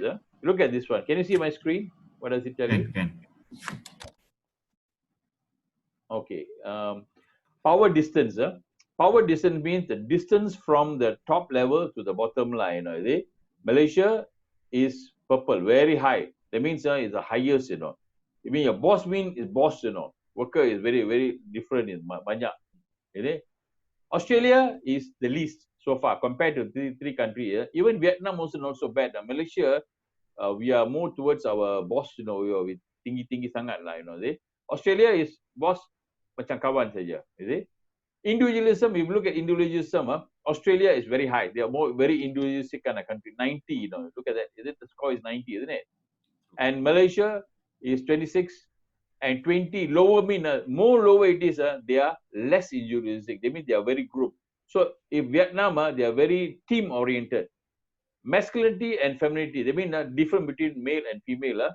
If you look and see, Australia is higher a bit. They mean there's not much differences like uncertainty avoidance. Australian people they don't like uncertain situation. They don't like it. But Vietnam is used to it, used to uncertain avoidance uncertainty avoidance is low. Long-term orientation. Australian people don't. From here, what do you understand?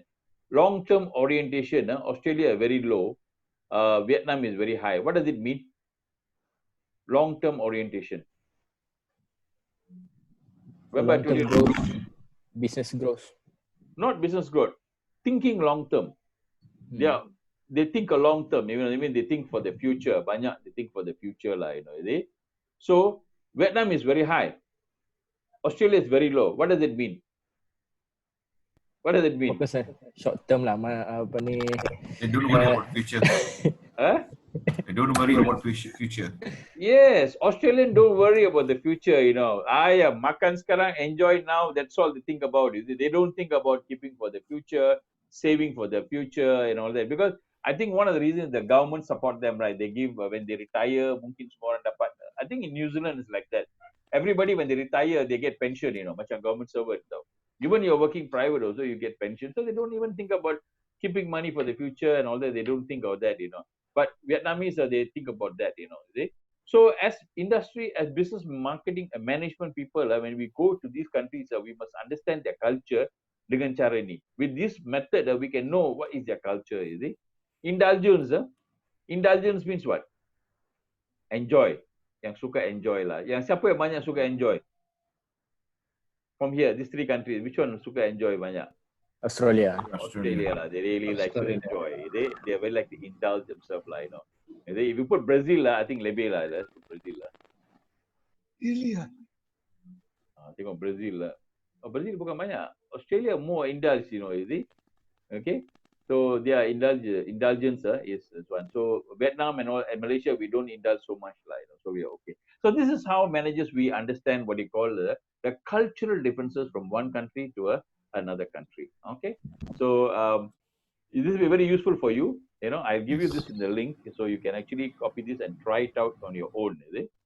Where is my chat? Okay.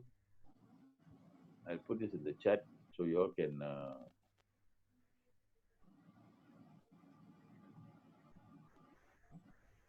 Where's my chat? I can't see my chat.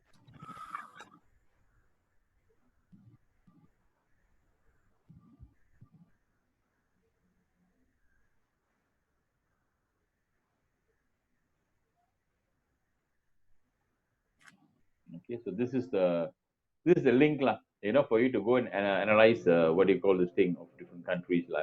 So when you're doing assignments and all that, you might have to look into cultural differences and all that based on this kind of countries lah. How do you compare them? Is basically going to this website. You can actually find out what is the different cultures, different countries. Okay. Okay, let's continue on with our 1, 2, 5, 6.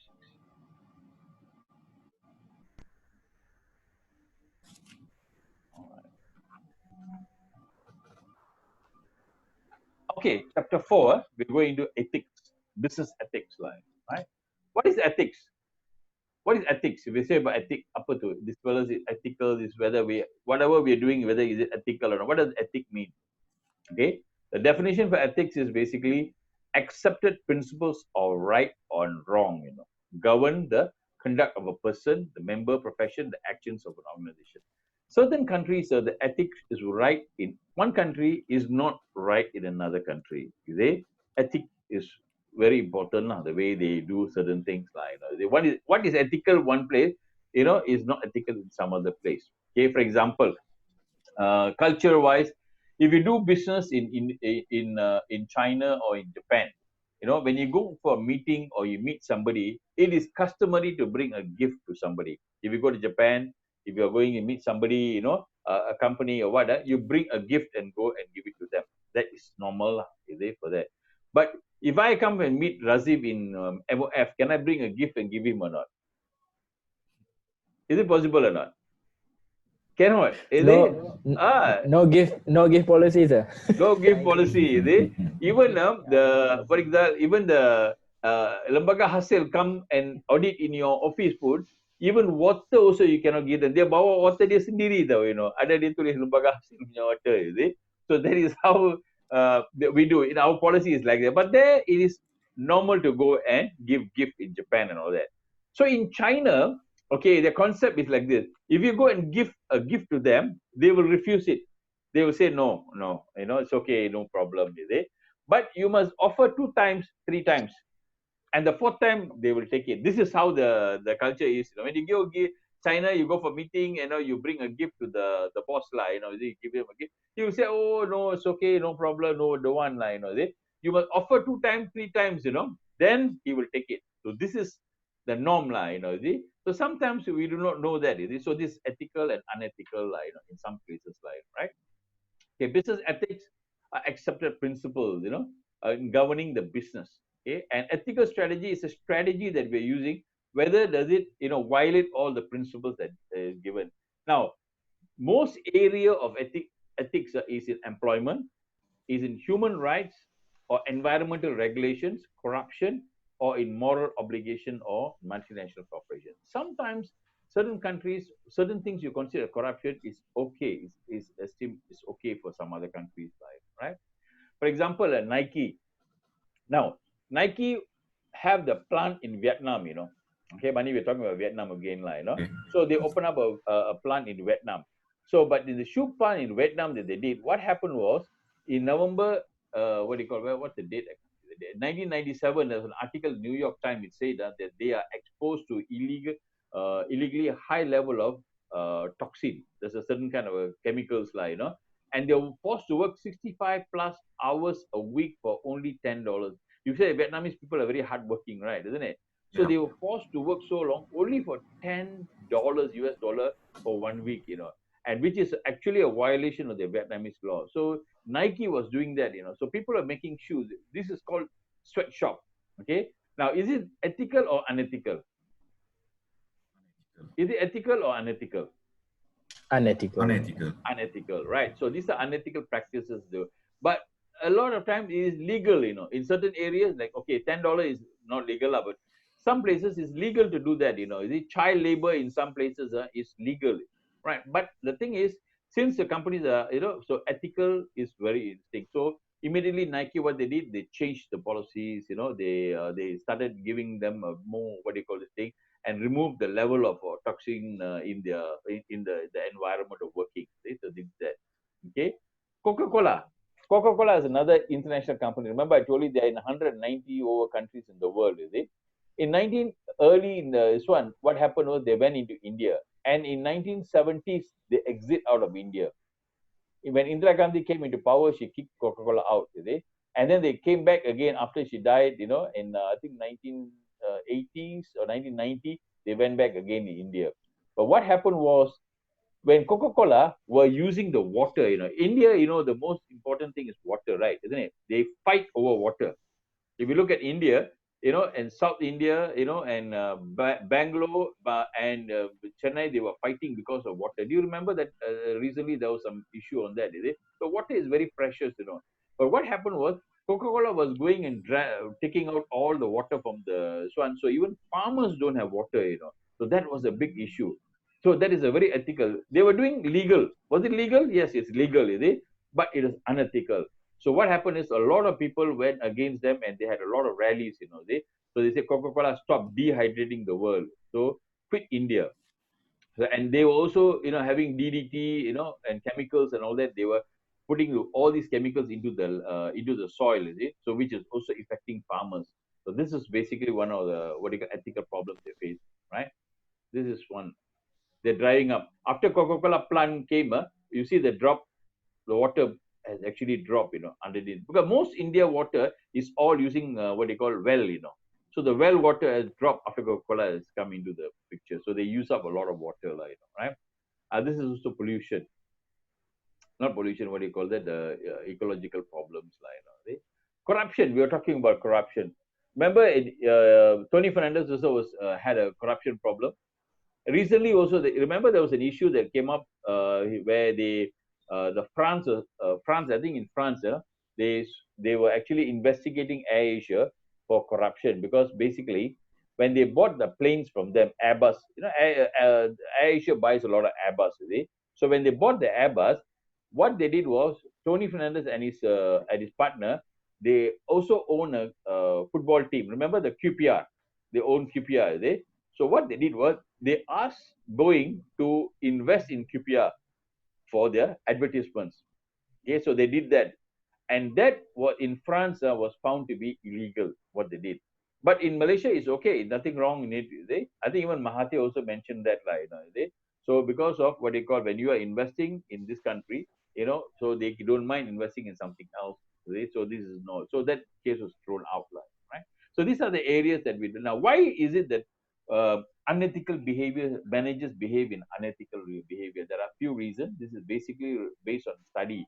One is their own personal ethics. The other is leadership. Okay, and then decision-making process. Decision-making process means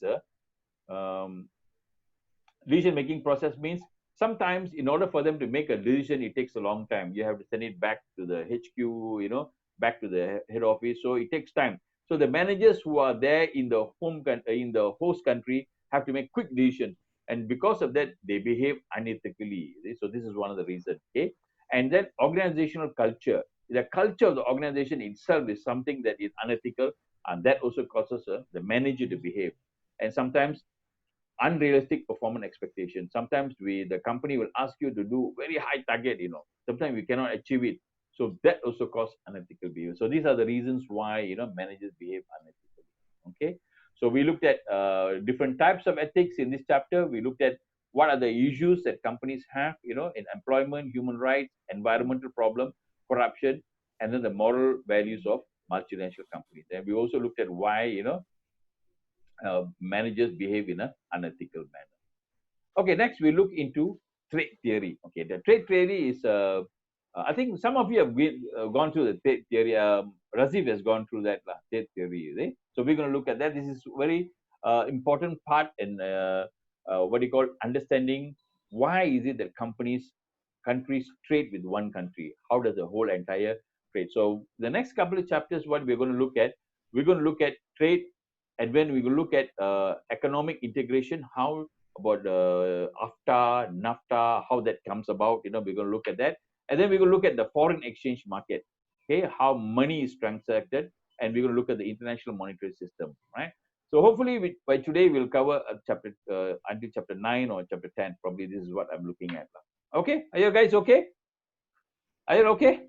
All right. Okay, let's continue on. Okay, let's look at the international trade now.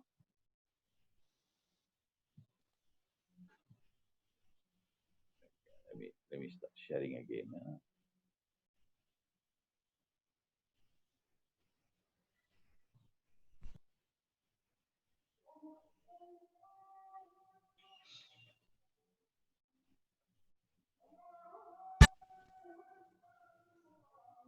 Okay, we covered this one. Okay, let's go into international trade. Okay, international trade. Why does it get cut? Oh yeah, the next chapter. Sorry, no wonder. Sorry, guys. It's a different chapter altogether. That's why it's getting cut. It's on a different slide. Different. Okay, international trade theory. Okay, so international trade theory explain why is it important for companies to trade, okay? And it also helps them to formulate the policy, of trading, okay? And helps us to understand why one country trade with another country. So, for example, if I ask you why Malaysia trade with Thailand on oil palm, okay? Why do they do that? And we import rice, right? Isn't it? Where do we import rice from? Where do we import rice from? Yeah. From Thailand. India. Thailand. From Thailand and India. But can we grow our own rice or not? Are we growing our own rice? Yep. Yes. Yes, but then why are we importing? Why can't we all just grow rice, enough for ourselves? Why are we importing? One, because not enough to support local demand. Number two, because of the quality, different quality lah. Some of the rice can be sell expensively in international market. So the one that expensive government export to other country, the one that low price or not low quality lah, maybe low price, the government import from the neighboring country. Neighboring countries lah. Okay, so low price. Why does it become low price? We're going to look at these things lah. We're going to look at the efficiency. How efficient is it to produce one particular product? And if it's more efficient to produce one product, then what do? We produce it. If it's less efficient, we import it from somewhere else lah. Okay, so now we're going to look at a few trade theory to explain this reason why these countries they do that. Okay, now. These are the theories. First is mercantilism, and then theory of absolute advantage, theory of comparative advantage, and then we have the Hexaolin theory and product life cycle theory and new theory. Now, question, why is it there's so many theory? Why can't have only one theory? Why so many theories are there? Anybody can answer? Razif, why you need so many theory? Why you need so many theories? To make it more complicated for us, is it? Maybe different people create different theories. Okay, good. Different people create different theory because the reason is because one theory cannot explain everything. So then what happens? They have to come up with another theory. And that theory cannot explain certain things and then come with another theory. Okay? So a lot of things so these are different theories from different time, how it evolved, Early stage is mercantile, then is what you call early stages is mercantilism, then absolute advantage, then comparative advantage. And so it's a evolution, how it goes from one to another. Okay? All right. So some of it cannot actually explain why a certain thing is happening like that. Let's start with the first one, mercantilism. Mercantilism started in the 16th century. Now, this is a time when, remember, Britain was very strong and they were going around and colonizing people. Do you remember that? Those days in the 16th century, they go to Malacca, they conquered India, they conquered many countries all over the world, Australia, all that. So the colonialism. Now, what was happening in the colonial system is basically they go to the country and all the raw materials from the country were exported back to UK, and they were manufacturing it and then sent back again to the country for them to buy more expensive. So this is what is happening, is it? So this is called mercantilism. So in mercantilism was a zero-sum game. What does zero-sum game means? Zero-sum game. Okay, zero-sum game means one fella win all the time, other people lose. Okay, a trade is something should be you win, I exchange something with you. For example, I trade with you. Okay, let's say for example I trade with money. Let's say okay, I sell you something, you give me back something. That's called trade, right? You benefit, I benefit. So both of us benefit. But let's say for example, if only I am benefiting, you're not benefiting, then it's called what? It's not called trade. It's a zero-sum game. So in the early stages, this is what is happening. Countries like Britain, countries like Dutch, countries like Portugal, they were going around colonizing different parts of the world, and then they were taking away the resources, and these were zero-sum game. And that is how trade was happening in those days. But was it good? Is it a good thing? Do you remember? No, it's not very good. It's good for the mother country, but not good for the different colonies, right? So what happened was, in Adam Smith in 1776, he said this is not the right way to trade. Trading should not happen in this way, making one country very rich, others are becoming poor.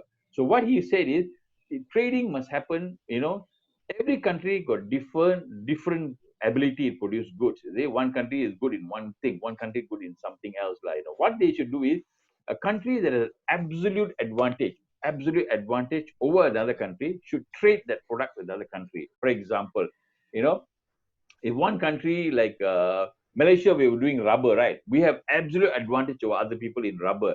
So we should trade with rubber. And one country has got absolute advantage of sugar, let's say, so we should trade. So this is what he said. He said a country should trade with what goods they have, where they have absolute advantage over. And this is called the theory of absolute advantage. Okay. For example, let's explain the theory. Theory is like this. Okay. Let's take Malaysia and Thailand. We are talking about, Thailand and so on, right? Okay. Now, Malaysia produces what? Oil palm. Thailand produces what? What does Thailand produce? Can you see the screen? Paddy. Rice. Paddy, rice. They produce rice. So Malaysia has an absolute advantage in producing oil palm because they are more efficient. Okay, more efficient. If you spend $100, we can maybe bring 1 ton of what do you call this thing. But if the same thing Thailand does, $100 they spend, they can only bring maybe half a ton only. So they're not efficient. So, but rice, they are more efficient in the way they plant. Okay, so because of that, what they says is trade should happen. Malaysia should export what do you call oil palm, and Thailand should export what do you call rice. So this is called the theory of absolute advantage. Okay, so this theory was put forth by Adam Smith in 1776. So this is how he said that countries should trade with one another. Okay, so this is theory. Now, again, after what if, let's say, one country is more efficient in producing both the commodity? For example, let's say Thailand is good in oil palm and also in what do you call rice. Then how? What should they produce? What do they import? This theory is good in this way. But if, let's say, both the one country is good in both things, then how? So, for example, it comes to the comparative advantage. David Ricardo analyzed and found out that actually Adam Smith theory tak cukup tau. Something is missing. We need better idea. So he came up with a newer theory called the theory of comparative advantage. What he said is, for example, let's take two countries, Ghana and what country is that? South Korea. South Korea. Okay. So let's say, for example, Ghana and produces what? Cocoa. But they also produce rice. For example, I don't know whether they really produce rice. Okay, let's say they produce rice. And South Korea also produce cocoa, also produce rice. But what happens is, okay, let's say $100 can produce 1 ton of cocoa. But here in South Korea, 100 ton can produce only half a ton of cocoa. Here, $100 can produce half a ton of rice. Here, they can only produce quarter ton of rice.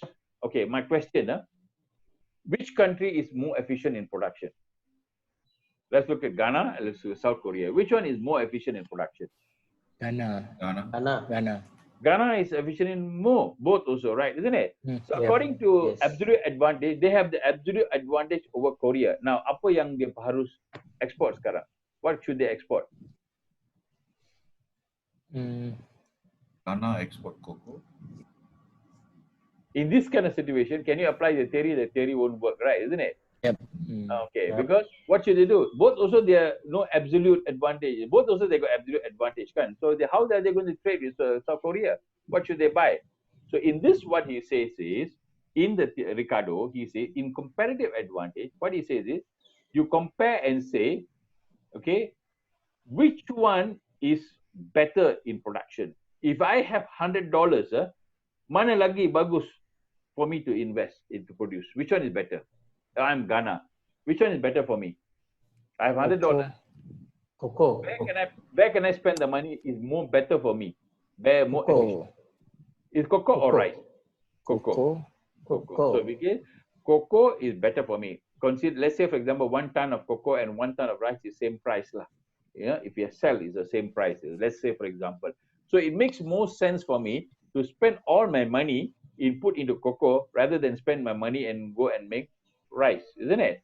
So what I should do, if I want to trade, I should trade here. And what I should do, I should import rice from South Korea. Okay. I think to my wife good lah. Okay. All right. So this is basically how trading works. This is called the theory of comparative advantage. You understand what I'm saying? Is it clear? Yep. Yes. It's clear, right? So this is called theory of comparative advantage. So they compare which one is more efficient for them. They trade with that particular thing and import. And this is the reason why Malaysia we buy what they call rice from Thailand. We buy rice from India. What is the reason? Is basically because for us it's better for us to put all our resources into oil palm rather than put into rice, because oil palm give us more money rather than the same amount of manpower and money I put into rice. I rather put it into oil palm because it gives me better. So that is why I export. Now, is it good or not good? This kind of thing, putting all my resources into one thing. Does it? Yeah. Also good. Also because you need to look into your costing also. Which one's more efficient? Yeah. Most efficient lah. But a challenge will occur. Like now, what's happening is, let's say, for example, there's a block for our what they call oil palm. The EU is telling, okay, Malaysian oil palm is not good and all that, so we are having problem on this thing. Now, our revenue, our export revenue is dependent a lot on oil palm. So now we are affected, right? Isn't it? So this is now it makes sense for us to spend a little bit of our resources into other what they call products. That's why we need to spend more money maybe on making on rice or other kind of what they call agriculture things. See? So that is why sometimes this kind of thing doesn't work. Okay, now hexaolin, this what they did, they expanded on this theory, and then they said that the reason why the country export good is because they use the factors. Remember the factors of production, land, enterprise, and is available a lot. They should focus on that, while importing good that uses less of this factor. For example, if I have a lot of land, then I better plant, what they call things that are most thing for me. And if I have a lot of what they call enterprise, then I better invest on something that is good into that kind of thing. Maybe I should go into, if I got more enterprise, then I should go into manufacturing rather than, so if I got more land, then I should focus on doing more onto production or, growing agriculture. If I got more this thing, then I should focus more onto enterprise related kind of thing. So this is what basically hexaolin talk about, right? And the next theory is called the product life cycle theory. Now, this is when all the agriculture thing, nowadays we are into IT and all that, right? Isn't it? More onto IT. So because of that, a new kind of a theory comes up. In product life cycle theory, what it says is, every product goes through 4 different cycles. Introduction, growth, maturity, and decline. When a product comes into the market, first it's introduced, then it grows, it becomes mature, and then it declines. So these are the 4 different levels. What this what you call theory says is, at the introduction, a product is designed and manufactured in the home country. For example, iPhone. When iPhone first they discovered iPhone or manufactured, I invented iPhone. Where was it manufactured? Where was it manufactured? iPhone? US. In the US, right? Because it made sense, because other countries don't know about it, and the market was not very huge, you see. So no point you go and manufacture in some other country. Whenever the beginning a new product starts off, it's good to manufacture in your home country. Then it comes to the growth. And with the growth stage, what happened? They were manufacturing it in where? In the host country. Which was the host country? China. iPhones are now manufactured in China. Then when it comes to the decline, now the market is dropped. Okay, now where the product is to be manufactured? Back in the home country. So the product life cycle theory of trade says that now at this point, US and China are doing trading. What happens is China is buying raw material from everywhere, and they are buying all the things from China. The trade happens in this way. So then here the trade is from China, and China is buying from US, because why? It's being manufactured here. So this is what the product life cycle theory says, that theory of trade tells that at different stages of a product, the product is manufactured in different places. So the trade will vary according to where the life cycle is of the particular product. This is the product life cycle theory. Okay. New theory says that because of economies of scale, remember the word economy of scale means the more you produce, the cheaper the product comes in. So the industries that are economy of scale, what happens is better for them to go into other countries so that they can get economy of scale. That's the new trade theory. Okay. And the final theory that we'll cover is, okay, now question, why does a nation achieve success in a particular industry? A particular industry, for example, you take Bangladesh, you talk about Bangladesh, what's the main export of Bangladesh? Textile is the main export. Okay. For us is basically oil palm is our main export line. Why is it that the nation achieves success in one particular industry? What is the reason? Why is it like that? So factors of production. Oh, good, very good. Factors of production is there. For example, you have land, you have this thing and all that is there. Okay. Now, what happened was Michael Porter came up with the idea. He did a research and he found out that countries are successful because of few things. Factor endowment, like what Rajiv said. Factor means what? The 4 factors of production, one. Second is a demand condition. Is there a demand in your own country or not? Okay. And then related supporting industry. Is there a support within the industry? For example, if Malaysia want to be successful in automobile industry, we want to export, there must be support industries around. Companies that manufacture tire, companies that manufacture sport rim, companies. So there must be there. If kalau itu tak ada, then it's difficult for them to be competitive advantage over a particular other country. And strategy, structure, and rivalry. So these are the things. And then finally, government. The government also should able to sponsor or ataupun tolong the industry. They mendorong the industry. Otherwise, they cannot get a competitive advantage over other countries. So you talk about Malaysia. We have a competitive advantage of oil palm compared to other country. Our competitor is Indonesia, right?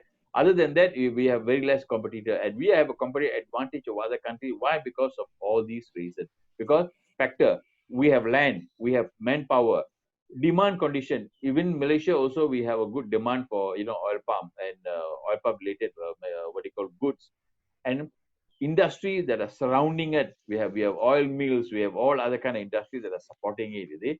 And then there are firm strategy and the structure, and also government support is there. Okay, so this is called the Porter's diamond. When any country has to be successful in one thing, they need to have these things. And then there's one more thing here called chance. What is chance? What is chance? Chance is also luck, timing. Okay, timing also plays a very. But remember, we looked at it and say today, why is it companies are successful? Also, for one of the things is also luck plays a very important role. Luck or chance, timing plays a very important role. So this is called the Porter's diamond line. Okay. Now, what are the different? Just to review, what are the theories that we came across now? What are the different theories? Tell me. Mani, what are the theories that we, one by one? Any theories that you remember? Others are very quiet. Sarah, why everybody so quiet? Mission. New trade theory. Okay, new theory. Then some more. What else? Sarah, can you tell me any theory of absolute advantage? Absolute advantage. Is it by Adam Smith? He said that countries trade because absolute advantage over a particular kind of a commodity or goods that they have. Then some more. Any other thing? Comparative advantage. Comparative advantage. So they have compared to another two products they are making. Both also they have absolute advantage. But then compared to this particular commodity, I have comparatively better this thing. That is the reason why I need to trade it, that particular thing. Then some more. What else? Product life cycle. Product life cycle, right? Where you look at different product at different life cycle. Then the trade theory, we have to trade with that particular thing depending on the life cycle. Okay? Anybody else? Nora, Aris? Oh, quiet. Are they all there? Why don't you on all the camera? I can't see all of you, is it? Summa hilang already. Rosaidi, what is the last one will you look? Yes, Nora. Nice to see you. I'm on cable now, so I hope it's stable, is it? I baru boleh masuk, sir. Why? Tadi I baru got trouble. I tak boleh masuk. Now I baru join you 2 minutes lah. Oh, ya ke? Yeah. How come you got trouble? You are with TM, you know. Your connection must be very good lah, you know, is it? Tak sure dah, sir. So, what ada soalan, sir? Apa you soalan tadi? Soalan itu, what are the theories lah, you know? Any theory can you think about? Just tell me any theory. How about the last one? Did you listen to Porter's Diamond? No. Oh, you didn't listen. It's okay. I'm recording this. I can give it to you all again later on. You can go through it. Okay. Thank you, No sir. problem. No problem. Okay. The last theory we look at the Porter's Diamond theory, where he says that not countries trade with another country and gain competitive advantage because of 5 factors. Okay. So this is Porter's Diamond. Okay, that's a theory. Now we're going to look at the political economy of international trade. Now we looked at free trade. Free trade means you can trade very, evenly with everybody, you see? But not all the time it's going to be free trade. We looked at different type of economies, right? Market economy, we look at mixed economy, we look at the common economy, 3 different types of economy, okay? Now we're going to look at the political economy of trade. What is free trade? What is free trade? Anybody? No tax. No government. No government interference at all. That is called free trade, okay? But in reality, does it really happen that way? No. No, is it? It doesn't happen. There's no perfect free trade at all, is it? Okay, watch this video. Free trade exists when nations can swap goods and services without the constraints of tariffs, duties, or quotas. Free trade lets nations concentrate on manufacturing their specialties, which are typically products other nations can't make or produce as well. With revenues from selling such goods, nations can buy products from other nations that they need. For example, say 2 countries sit across an ocean from one another. One specializes in raising beef, but has fallen behind in technological fields. The other country makes some of the world's best electronics, but needs more beef. The 2 nations enter into a free trade agreement. Each lowers tariffs exporters must pay and begin importing the other's specialty. There are instances when governments restrict free trade in order to support local businesses and boost employment. But free trade is largely considered beneficial for nations that participate. It enables them to focus on core competitive advantages, thereby maximizing economic output and fostering growth. Nations like China and India started expanding faster when they adopted free trade principles in the 1980s and 1990s. Many nations are members of the World Trade Organization, which aims to ensure that trade flows as smoothly, predictably, and freely as possible. Okay, so we looked at free trade, but free trade, a situation where government does not attempt to restrict what citizen can buy from another, all right? And but most nations are normally the government intervene in national to protect the interests of politically important goods. Now we looked at the U.S.-China trade war, right? Isn't it? Remember? Okay, we looked at the thing. Did you see this video before? U.S. trade war. Okay, what is happening now? Rosaidi, apa yang happening in the U.S.-China trade war now? Is it becoming better? Is it becoming worse? I think becoming better because they are accepting China already. Okay. Now I want you all to tonight just go and Google up and find out what is happening. What is the latest in the U.S.-China trade war? Now, why is China, U.S. fighting? What is the reason? Okay, we're going to look at the reason why. And this is government intervention. Now, what is happening is China is exporting a lot to U.S. U.S. is buying a lot, importing from China a lot. And because of that, what is happening is a lot of is having a trade imbalance. A trade imbalance is happening, and that is what Trump doesn't like. So we're going to look at this one. China should love us. China. Could the United States and China be on the brink of a trade war? Maybe, if President Donald Trump follows through on his campaign promise to tax their imports. So what is it about the U.S.-China trade relationship that Trump isn't a fan of? Well, he doesn't think it's fair. Let's start with the numbers. Trade in goods and services between the two is huge. $659.4 billion in total, to be precise. $161 billion worth of goods from America were sent to China that year, while Chinese goods imported to the U.S. stood at $497.8 billion. So what does that mean?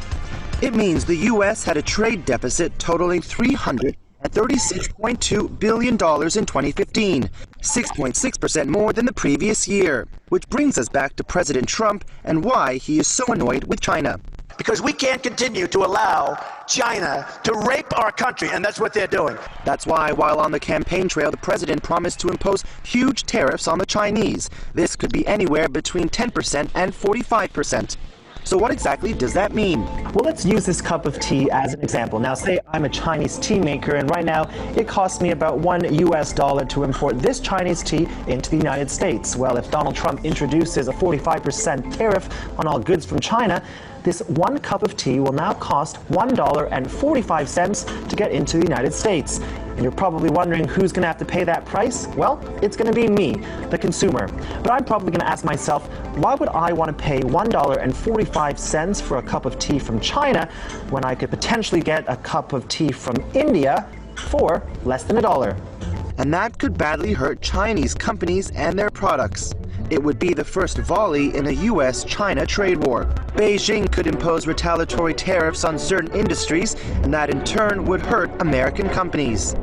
America's top export to China is airplanes, so increasing tariffs on Boeing, for example, would hurt. But it's not just tariffs. State-run carriers like Air China could simply decide to stop ordering planes from Boeing and instead buy from rivals like European manufacturer Airbus. That leaves the big question.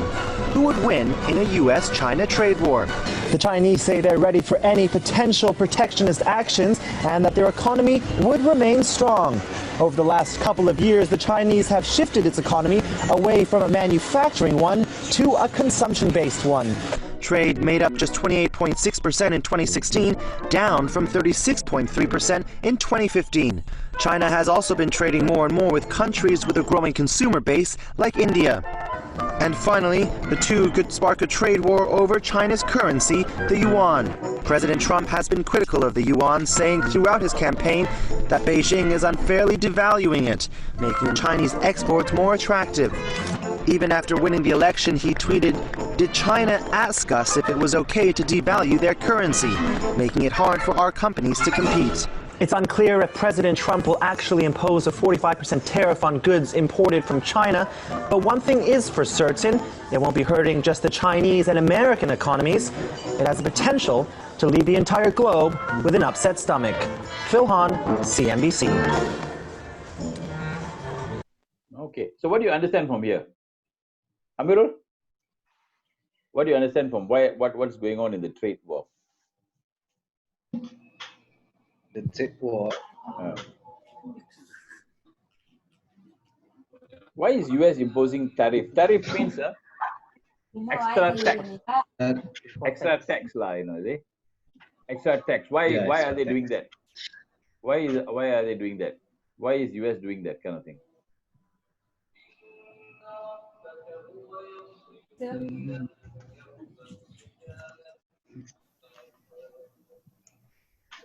Anybody want to share? Because of trade deficit. Yes, trade deficit. Okay, now so he want to balance. Okay, how do you balance the trade deficit by increasing the price of the goods? By introducing tariff, then the cost of import and also the export will be balanced somehow. But again, the ones who suffer or need to pay is the consumer. Yes. But again, it's not solve the long-term problem. Even though let's say China stop the export to the US and US start to import from the India.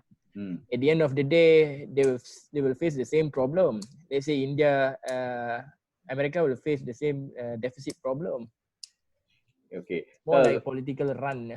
Yeah. No, actually, the reason is like this, Okay. Now, the reason why is that in the last part of the video, it talks about devaluing the currency. Okay. Now, what is happening is China is increasing, the US people are buying. So what happens is a trade deficit, Now, what happens if, let's say, for example, okay, now we'll cover this on the currency part. If a country exports more to another country, what happens to the currency? For example, Malaysia, we buy a lot from US, let's say, but we export kurang saja. What will happen to our Malaysian currency? Reduce. It'll reduce. Value. The value. What will happen to US currency? Increase. The value will be increased. Because it's all based on supply and demand. Okay. Now, if a lot of US currency, Malaysian currency keluar ke US. Okay, a lot of it going up because we are buying more, but their currency is reducing. You see? So that is why it'll go up. So actually, if US is buying more and more and more from China, what should happen to China currency? The value will be increased. Should be increased. Should be patutnya should increase. But what is happening is the price is still the same. The currency is still the same. Okay? Now this is what is not right. That's why Trump is very angry that they are devaluing the currency. Automatically, they kurangkan the value, devaluing the currency. You see? So people keep on buying. It's the same price. You see? Now, in a normal market situation, the price will go up automatically. The value of the US currency will, China yuan should go up. Then importer will look at somewhere cheaper, you see? And then it will balance back again. This is how the world economy works. You see? Import becomes higher, your currency goes higher, so you will balance back again. So this is how the whole entire thing. Like for example, now US currency is very expensive, kan? If you are an importer from US, what will you do? What will you do? Let's say, Sarah, you are importing from US, your equipment you are importing from US. You know? Now it's very expensive. So what will you do now? Because the currency is very high, what will you do? Find another country to do it. You go look at another country, maybe Euro, they're selling, the similar spec, they're selling cheaper, you'll go into that. Isn't it what you'll do? So if a lot of people are moving to other countries, what will happen to US currency? Well, devalue. So it balances back itself, you see? And this is how the international trade works. But what happened is China are artificially devaluing the currency. So their currency is low, people keep on buying from them, which is actually illegal. But they tell you no.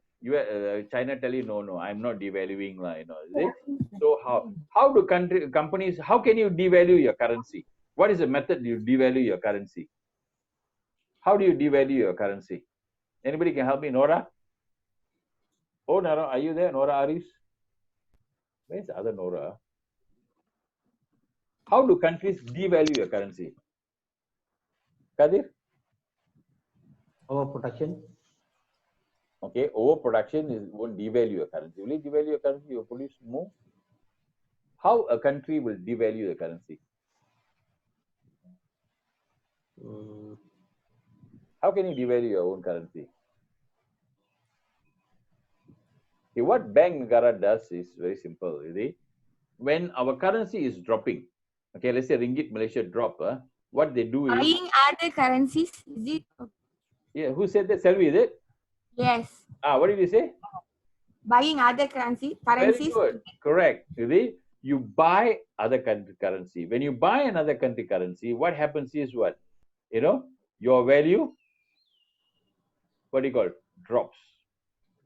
Devalue. Because you're buying, you're buying more currency for other country. So what China does is, it devalues its own currency by buying US dollar from the site somewhere else. When you buy US currency, your money will keep on dropping and dropping and dropping. See, if our value of money dropping, we want to increase it, what happens is they sell. Like Bank Negara has got a few billion US currency inside the what do you call vault if you go to ask Razif, you'll know have you got how many billion they have? Okay, so they have few billion US currency. Actual currency is there with them inside. They keep inside there. Why they keep it is because if Malaysian currency turun banyak, they take the currency and sell. When you sell US currency, then it goes. Our currency will go up.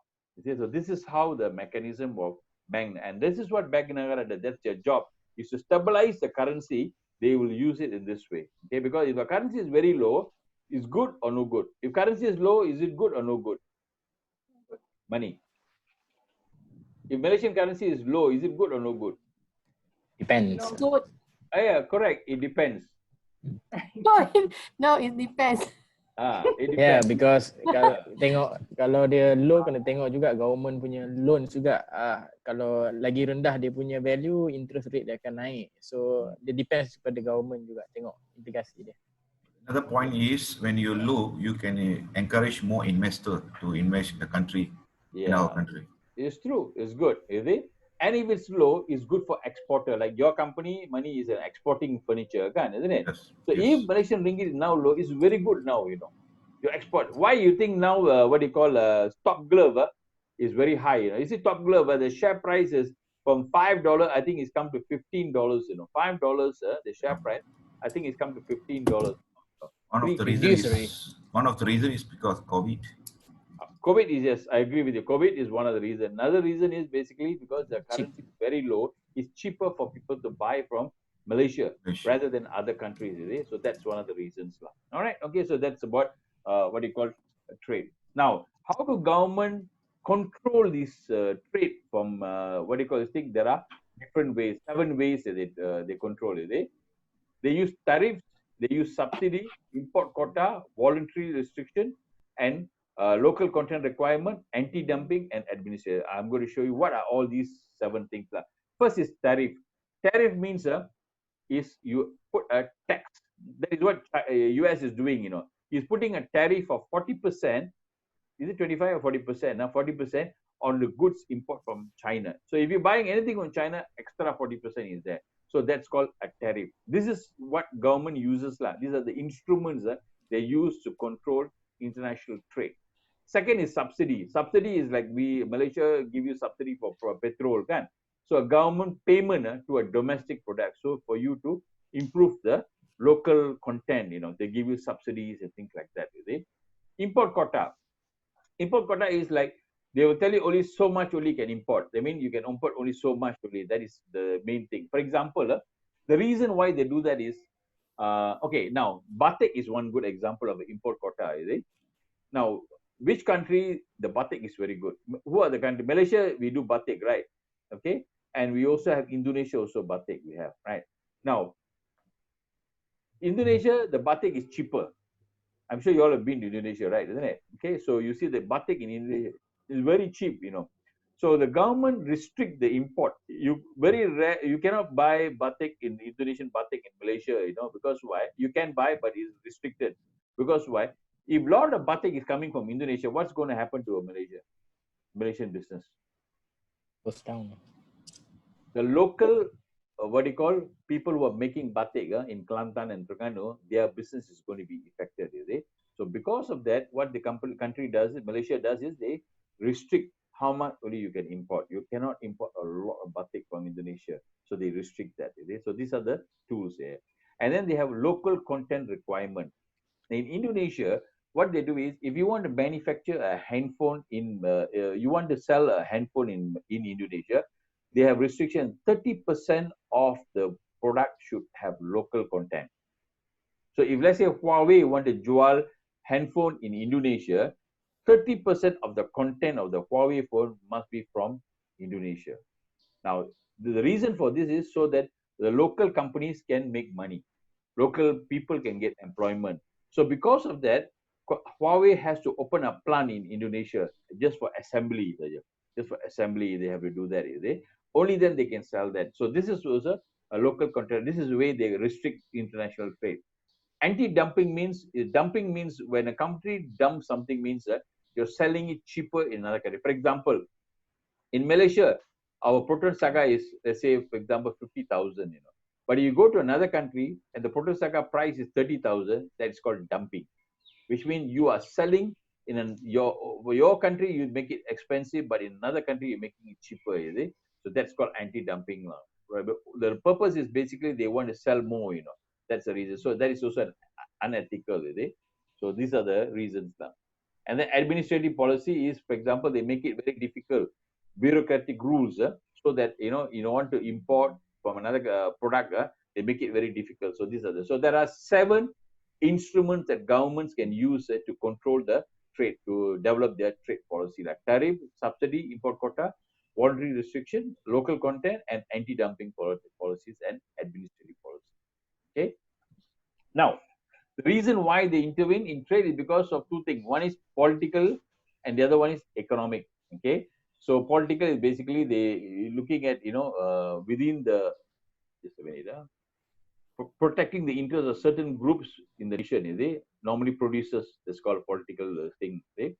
Economic is basically is boosting the overall wealth of the nation. So these are the two reasons that they use like they protect is like protecting jobs. Why government intervene? They want to protect jobs. They want to protect the industry.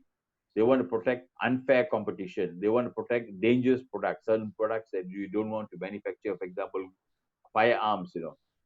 Furthering the goals of foreign policy and also human rights. So these are the reasons why they what do you call interfere in trade.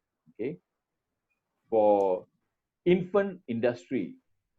Sometimes certain industries within a country is infant, they mean we're just slowly growing, and but some countries is very, very strong. For example, banks, Brazil, now in Malaysia, we restrict foreign banks coming in, isn't it?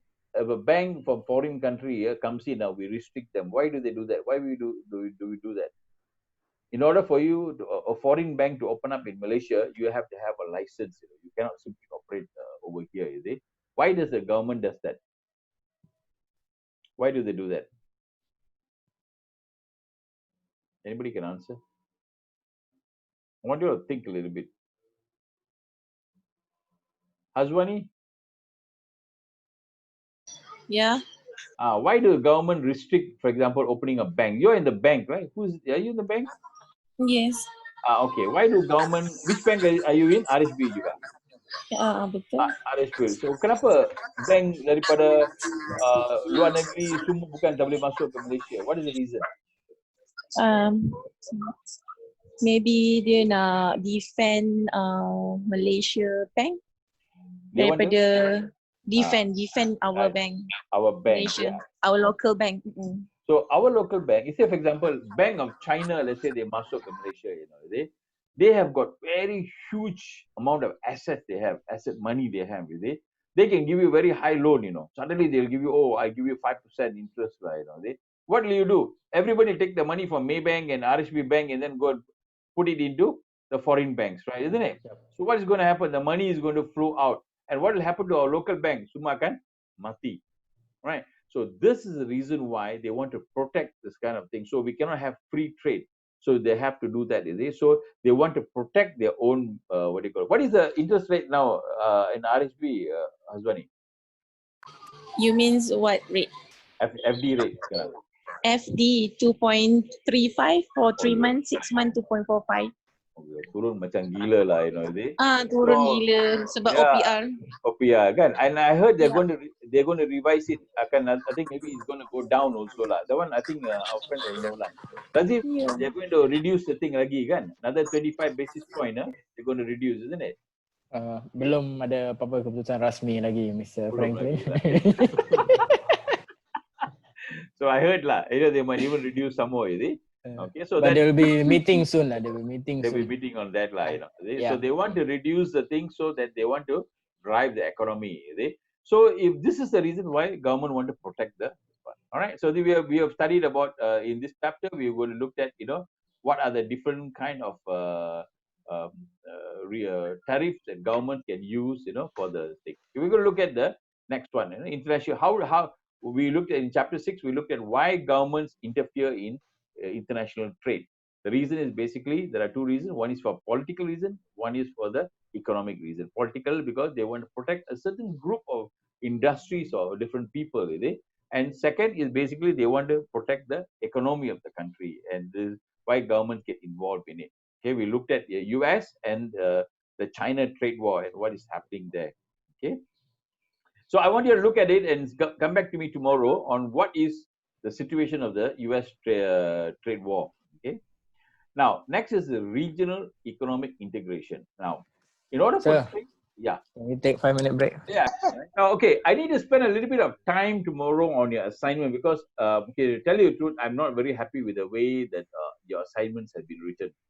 Okay, not happy. Yeah. A lot of you have not done very well. Nora, yes, good. Your assignment is okay. Razif's assignments are good today. Many of you have not written according to how academically it should be done. Okay, so we will do a little bit of more on that. I want to go through that. Like Nora Aris is good. What I would like is you all to submit the assignment to me before you go on to the upload to the PLS. Okay, submit to me, and I will go through with you and show you how the assignment should be written in a proper, using academic with proper references, and all those things should be done in a proper way. Okay. Have all of you downloaded the assignment? Sudah dapat the assignment? Yep. Yes, you yes, got the assignment, right? Okay, so read through the assignment, and tomorrow we will spend more time on the assignment part. Okay. All right. So this is our last thing. We have about 45 minutes up to 3 o'clock. Okay, so I'll try to finish until chapter 7 and chapter 8, and chapter 9, 3 chapters long. Right. Okay, so are we going into this? Okay, we're finished this.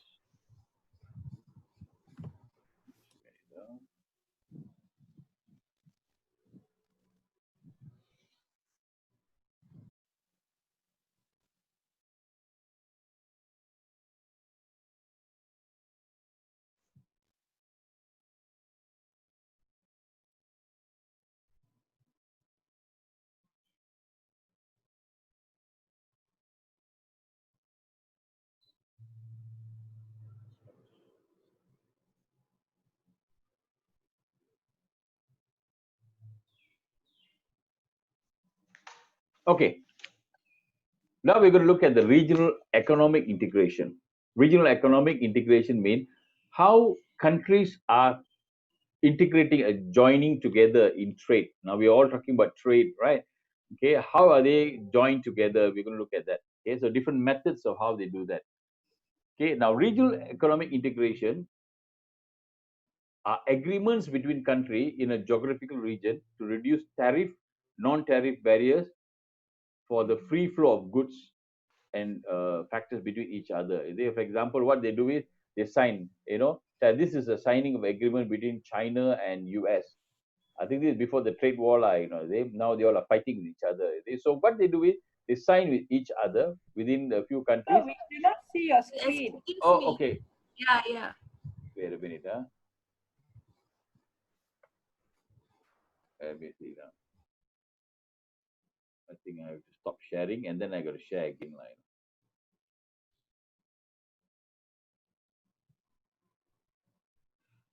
5 to 6 to 7 to 8.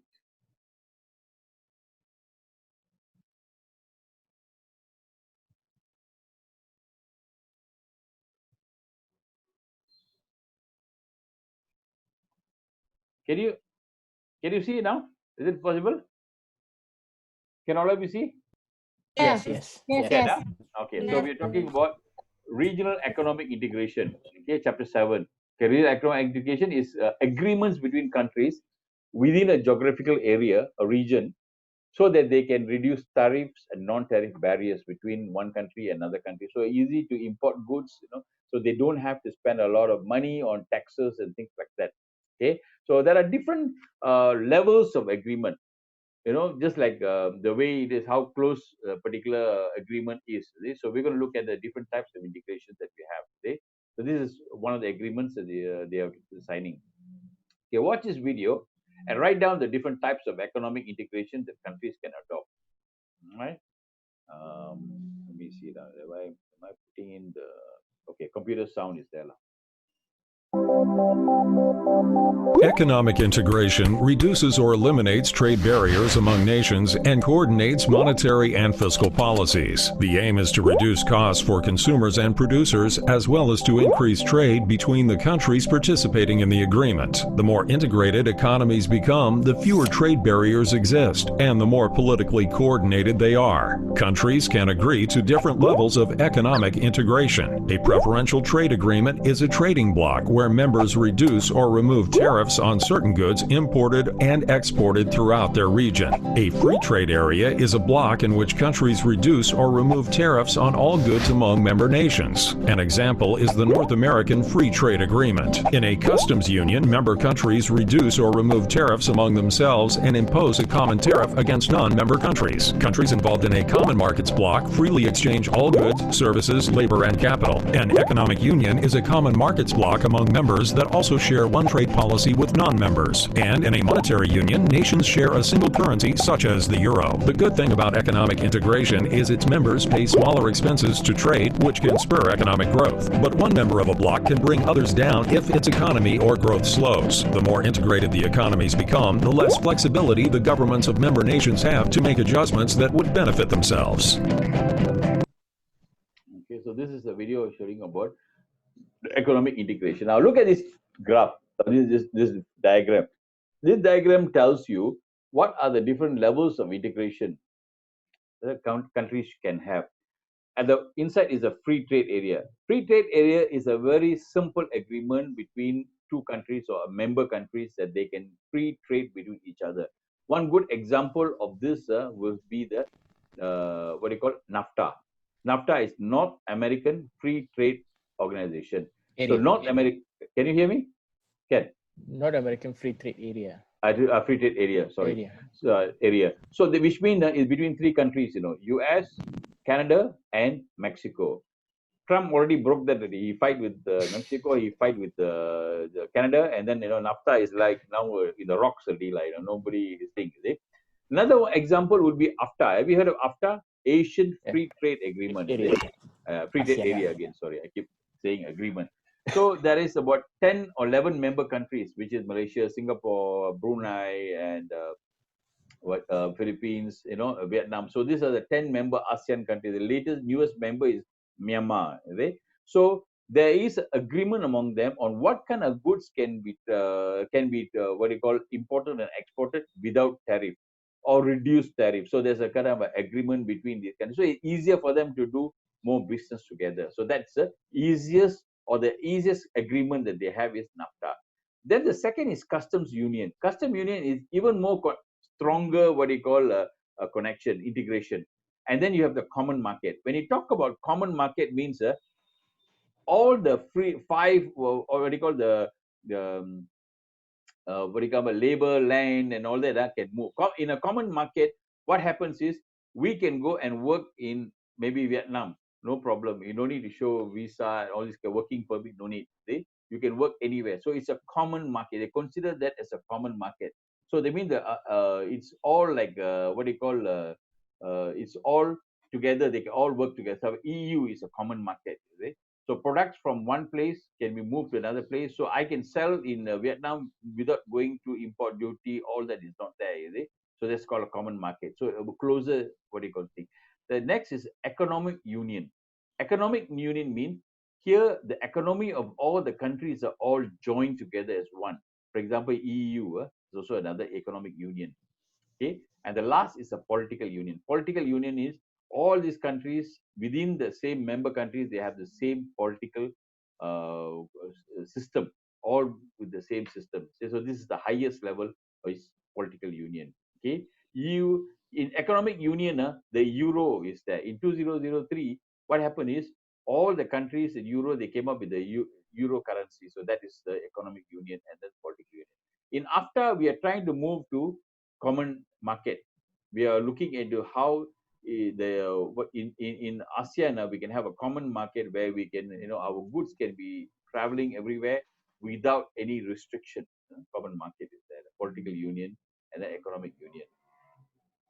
Okay, these are all the examples of that, like customs union, right? Common market is no barrier to trade between the member country. For example, between Brazil, Argentina, Paraguay, and this one achieve this status. Okay, so these are the countries that goods can move from one place to another place without any problems. Economic union involves the free flow of products and factors of production between member and the adoption of common external trade policy and common currency. This is where the EU is. Economic union. Political union, independent states are combined into one single union. Okay, EU is headed towards at least a partial political union, and the United States, for example, of a closer political union, which means the EU is going to, it hasn't come to the political union yet, is it? Because each country has got its own political head. Like Germany is got its own what they call prime minister, president, the chancellor, and different countries have their own this thing. So not totally, but they are partially a political union. Okay. Now, what is the good and bad about this? Sabi, what is the good and bad in this kind of situation?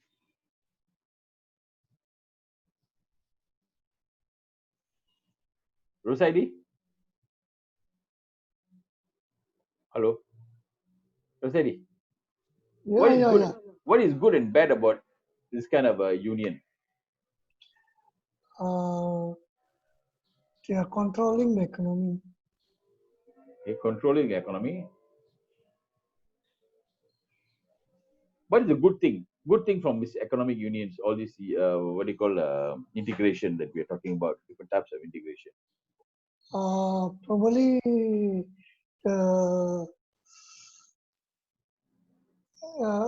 entering market. Yes, your market becomes bigger. Your market becomes big, is it? Okay, you talk about Malaysia. If Malaysia, the market is only 30 million. But if I talk about ASEAN, AFTA, is it? You look at ASEAN, ASEAN has got 600 million population, is it? So you look at it, how many times? So if let's say I am producing a product for Malaysia, and if I have access to a free access to ASEAN, that means automatically my market has now increased from 30 million up to 600 million, 20 times increase sudah, is it? So that means I can my business can grow much bigger, So economic integration is good because you are removing the barrier daripada one country to another country among the, so they make the market is bigger, So that is the kind of a thing. All right. So that's a good thing about it. What is the challenge or what is the disadvantage or problems, in this kind of economic union? Who can help me? Who can answer to me? Nora Zaiti, are you there? Nora Zaiti? Okay, no. Okay, no Hayati. What is the challenge, Lamini? Challenge. Product. The good thing is, it's easy for you to sell to everybody, is it? Okay, what is the challenge in this? Or not so good thing? Quality. Quality, why you say that? Why you say quality? So many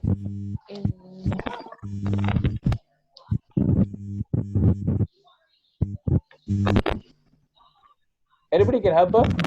Kadir, what is the challenge in this kind of thing, in an economic integration like this?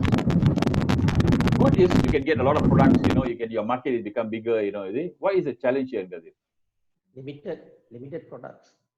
No limited products. You can, my product can be in some other country, another country product can come to my country easily without any restriction, is it? The variety of the product maybe is we are producing same product.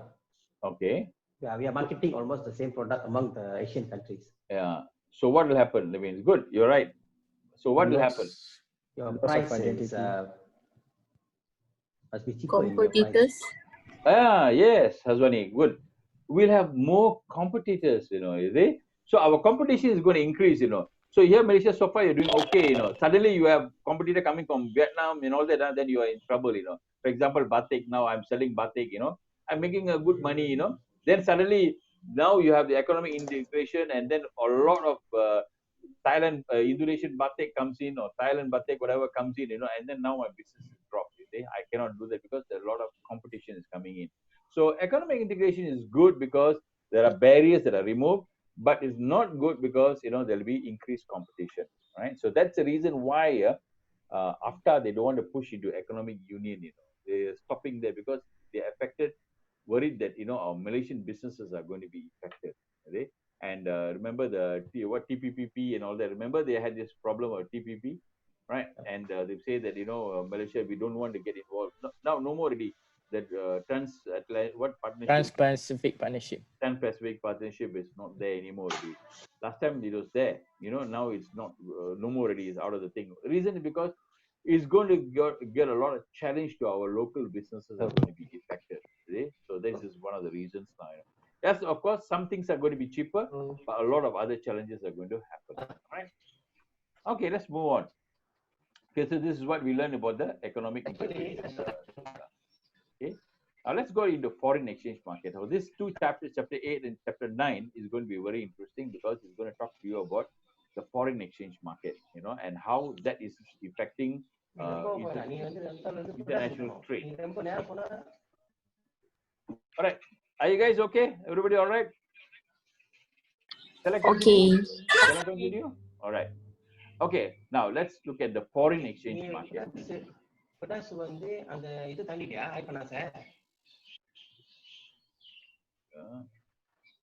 Okay, foreign exchange market. All right.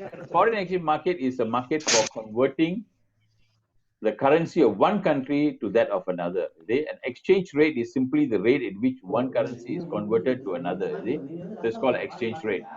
Now, without foreign exchange, international trade is impossible. Okay, so we'll have to resort to exchanging goods, so we cannot do that. So the foreign exchange market plays a very important role.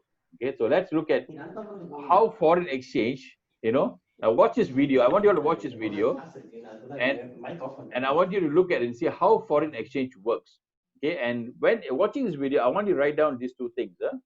What are the factors that affect the exchange rate of a company? This now we were looking at one thing. Remember, we talked about exchange rate, why the exchange rate goes down, ringgit goes down and ringgit go up. What is the reason between one country and another country? Remember, we looked at that. Anybody can tell me? Why? What affects the exchange rate of a country? Export, import. Yes, export, import. Rosadi, anything? Same also. Export, import. If let's say we are importing a lot, our exchange rate goes down. Okay, so we're going to look at some other reasons, right? And how do we manage the foreign exchange rate? What is the method of managing it? Okay, how does it work? All right, so we're going to look at that video. Okay, so listen to this and write down these two facts. Maybe you've traveled to Britain and exchanged your American dollars for British pounds. You may have wondered why you get less British pounds for each American dollar that you change. If so, you've experienced exchange rates in action. But do you understand how they work? You've probably heard the financial reporter on the nightly news say something like, "The dollar fell against the yen today." But do you know what that means? In this video, we'll tell you what exchange rates are and explain some of the factors that can affect the value of currency in countries around the world. National currencies are vitally important to the way modern economies operate. They allow us to consistently express the value of an item across borders of countries, oceans, and cultures. We need exchange rates because we buy products and services in the seller's currency, whether that is due to travel tourism, investment, or foreign trade. The exchange rate is simply the cost of one form of currency in another form of currency. In other words, if you exchange one Swiss franc for 80 Japanese yen, you really just purchased a different form of money. There are various systems that determine a currency's exchange rate. Historically, governments entrusted the gold standard system as a way to formalize exchange rates. Under this system, all currency represented a real amount of gold held in a vault by that government. However, the system was flawed because countries needed to hold large gold reserves in order to keep up with the volatile nature of supply and demand for currency.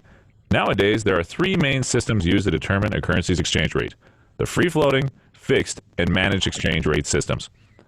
A free-floating exchange rate is set by the foreign exchange market through supply and demand for that particular currency relative to other currencies. In other words, a currency is worth whatever buyers are willing to pay for it and will be affected from day to day by changes in trade, through exports and imports, speculation, and other factors such as price level, interest rates, and political situations in countries. For example, the exchange rate for the Chinese yuan will increase and you will get fewer yuan for your dollar if demand for the yuan increases because of greater demand, through imports, for instance. For Chinese goods, simultaneously, the dollar will depreciate or fall in value as more dollars have been sold or supplied to the market. Generally, countries with mature, stable economic markets will use a floating system. Virtually every major nation uses this system, including the US, Canada, and Great Britain. Floating exchange rates are considered more efficient because the market will automatically correct the rate to reflect inflation and other economic forces. The floating system isn't perfect, though. If a country's economy suffers from instability, a floating system will discourage investment due to uncertainty about possible returns. Investors could fall victim to wild swings in the exchange rates as well as disastrous inflation. The alternative system is a pegged or fixed exchange rate system. This is where the exchange rate is set and artificially maintained by the government. The rate will be pegged to some other country's currency, usually the US dollar, and will not fluctuate from day to day. A government has to work to keep their pegged rate stable. Their national bank must hold large reserves of foreign currency to mitigate changes in supply and demand. If a sudden demand for a currency were to drive up the exchange rate, the national bank would have to release enough of that currency into the market to meet the demand. They can also buy up currency if low demand is lowering exchange rates. Countries that have immature, potentially unstable economies usually use a peg system. Developing nations can use a system to prevent out-of-control inflation to keep its products cheap and foreign products expensive, both of which are good for the balance of trade. This is why China has been criticized because it has kept its currency value artificially low in order to make exports cheaper and maintain a favorable trade balance. In reality, few exchange rate systems are 100% floating or 100% pegged. Countries using a pegged rate can avoid market panics and inflationary disasters by using a managed floating exchange rate. They peg their rate to the US dollar, and that rate doesn't fluctuate from day to day. However, the government periodically reviews their peg and makes minor adjustments to keep it in line with the true market value.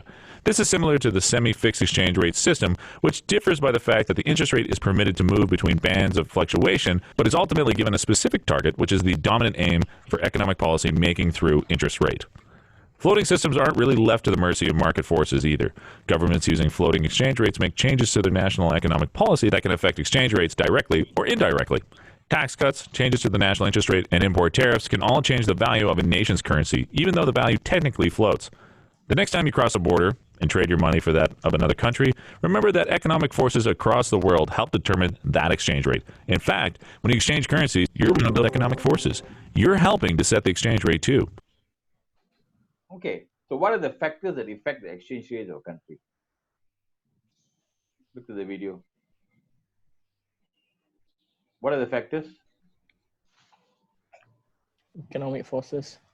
Okay, economic forces, yes, some more.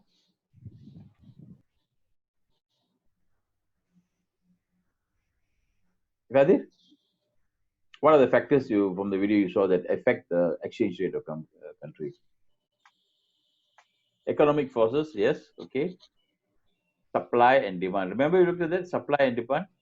Okay, supply and demand is basically, is what do you call import and export, is it? So let's say, for example, if somebody, you are exporting our goods more, they mean they're paying you in your currency, is it? So when they're paying your currency, they mean the demand for your currency goes up. Okay, if I'm exporting, even though I'm using US dollar for exporting, but actually the US dollar is converted back from RM, convert back there, isn't it? It comes back again to us, not in US dollar, it comes back to us in Ringgit Malaysia. Since it comes back Ringgit Malaysia, that means the demand for Ringgit has gone up. So the demand for Ringgit goes up. When demand goes up, what happens to the price? You remember the supply demand? Price will increase. So that means my currency now is going to go up because a lot of people are looking for my currency. So the price goes up. So supply and demand is one of the reasons why Malaysian currency is going up or going down. Now at the moment, our currency is very low, right? Isn't it? Very low. Compared to US currency, our currency is very low. What's the rate now? Exchange rate? 4.3, yeah. 4.3, is it? I haven't checked yet. Yeah, 4.3. At some time ago, I used to do forex. I used to do a lot of work in forex and all that. So I keep checking it. So now I think the prices are fluctuating a lot. Okay. Second is economic policy of a country. Right. Economic policy, like for example, new rules, regulations of the country that also will affect our currency. Okay. So for example, government has put in certain rules or policy, the thing that affect the currency or what you call population. For example, interest rate going up, going down, also will affect the what you call the thing of a country. For example, if the interest rate is very high, okay. So what will happen is people will take out the money from the country. Overseas companies will take out the money from our country, isn't it? Interest rate very high, they will keep the money here. They will keep the money here because the interest is very high, is it? So they want to earn more interest. So foreign funds will flow in if the interest rate is very high. If the interest rate drops, Now at the moment our interest rate is very low. So once it drops, what happened? A lot of foreign companies are taken away the money from here because no point putting the money in Malaysia. They're not getting interest, right? So what happened? Money is flowing out. When money flows out, the the Malaysian ringgit also is going to drop. So interest rate also affects the fluctuation of the currency. And the third one is political situation. The political situation is not good, also will affect the currency because a lot of foreigners don't want to invest in that. People invest inside, that means the demand for your currency is higher. So FDI is very important. More FDI comes in, then our currency will go up. So these are the three things. Okay. Now, what are the three methods used to what do you call to manage currency of a country? Remember we looked at that. These are all the bankers should be able to explain this line. Where is the RHB people? Huh? Where are the RHB people? Buying and selling. Three methods used to manage the currency of a country. Is it? No Hayati? Oh, no Hayati. Yes, sir. Yes, Yes. sir. What are the three methods used to manage foreign exchange? Managing it. Yes. Huh? Pardon?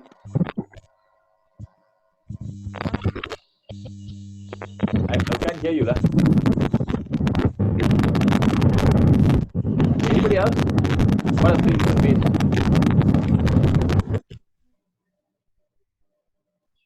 Okay, the three different ways in which we manage it is three: floating, peg, and what? Manage. See? Floating means macam ni. That means your currency is out there, is floating. Floating means supply and demand. It will go up, down, up, down, up, down, supply and demand. So that is one way of what do you call this thing. See? The second is peg. Remember at one time, Malaysian currency during the crisis that we had, Mahathir pegged the Malaysian ringgit to the US dollar, which means if it's pegged means it's like this. The currency will move according to the, what do you call this thing? For example, the currency will move according to the US currency. For example, US currency is 4.3, right? If we peg it to US currency, what will happen is, as the US currency go up, our Malaysian ringgit also will go up. If the thing goes down, it also will go down. So that's called peg. Once you can peg. So a government can choose to float it. Float it means just leave it outside, equals supply and demand. Supply and demand means a lot of people buy, then the price will, a lot of people buy from Malaysia, export, then the price of the ringgit will go up. If let's say a lot of people take out the money from Malaysia, then the ringgit will go down. That's why when a lot of foreign investor keluarkan duit daripada Malaysia, ringgit Malaysia akan jatuh because the outflow of funds. When ringgit Malaysia keluar daripada Malaysia, then the money will drop. So this is called what? Floating. It floats according to the situation. Peg means don't care what is the thing. It'll flow according to the US currency or any other currency that we peg it to. So when should you float? When should you peg? Sarah, when do you think you should float the currency? When do you think you should peg the currency? Or who should float? Who should peg? No idea, sir. No. You understand the concept, but do you all understand the three different concepts? That means a currency is managed in this way.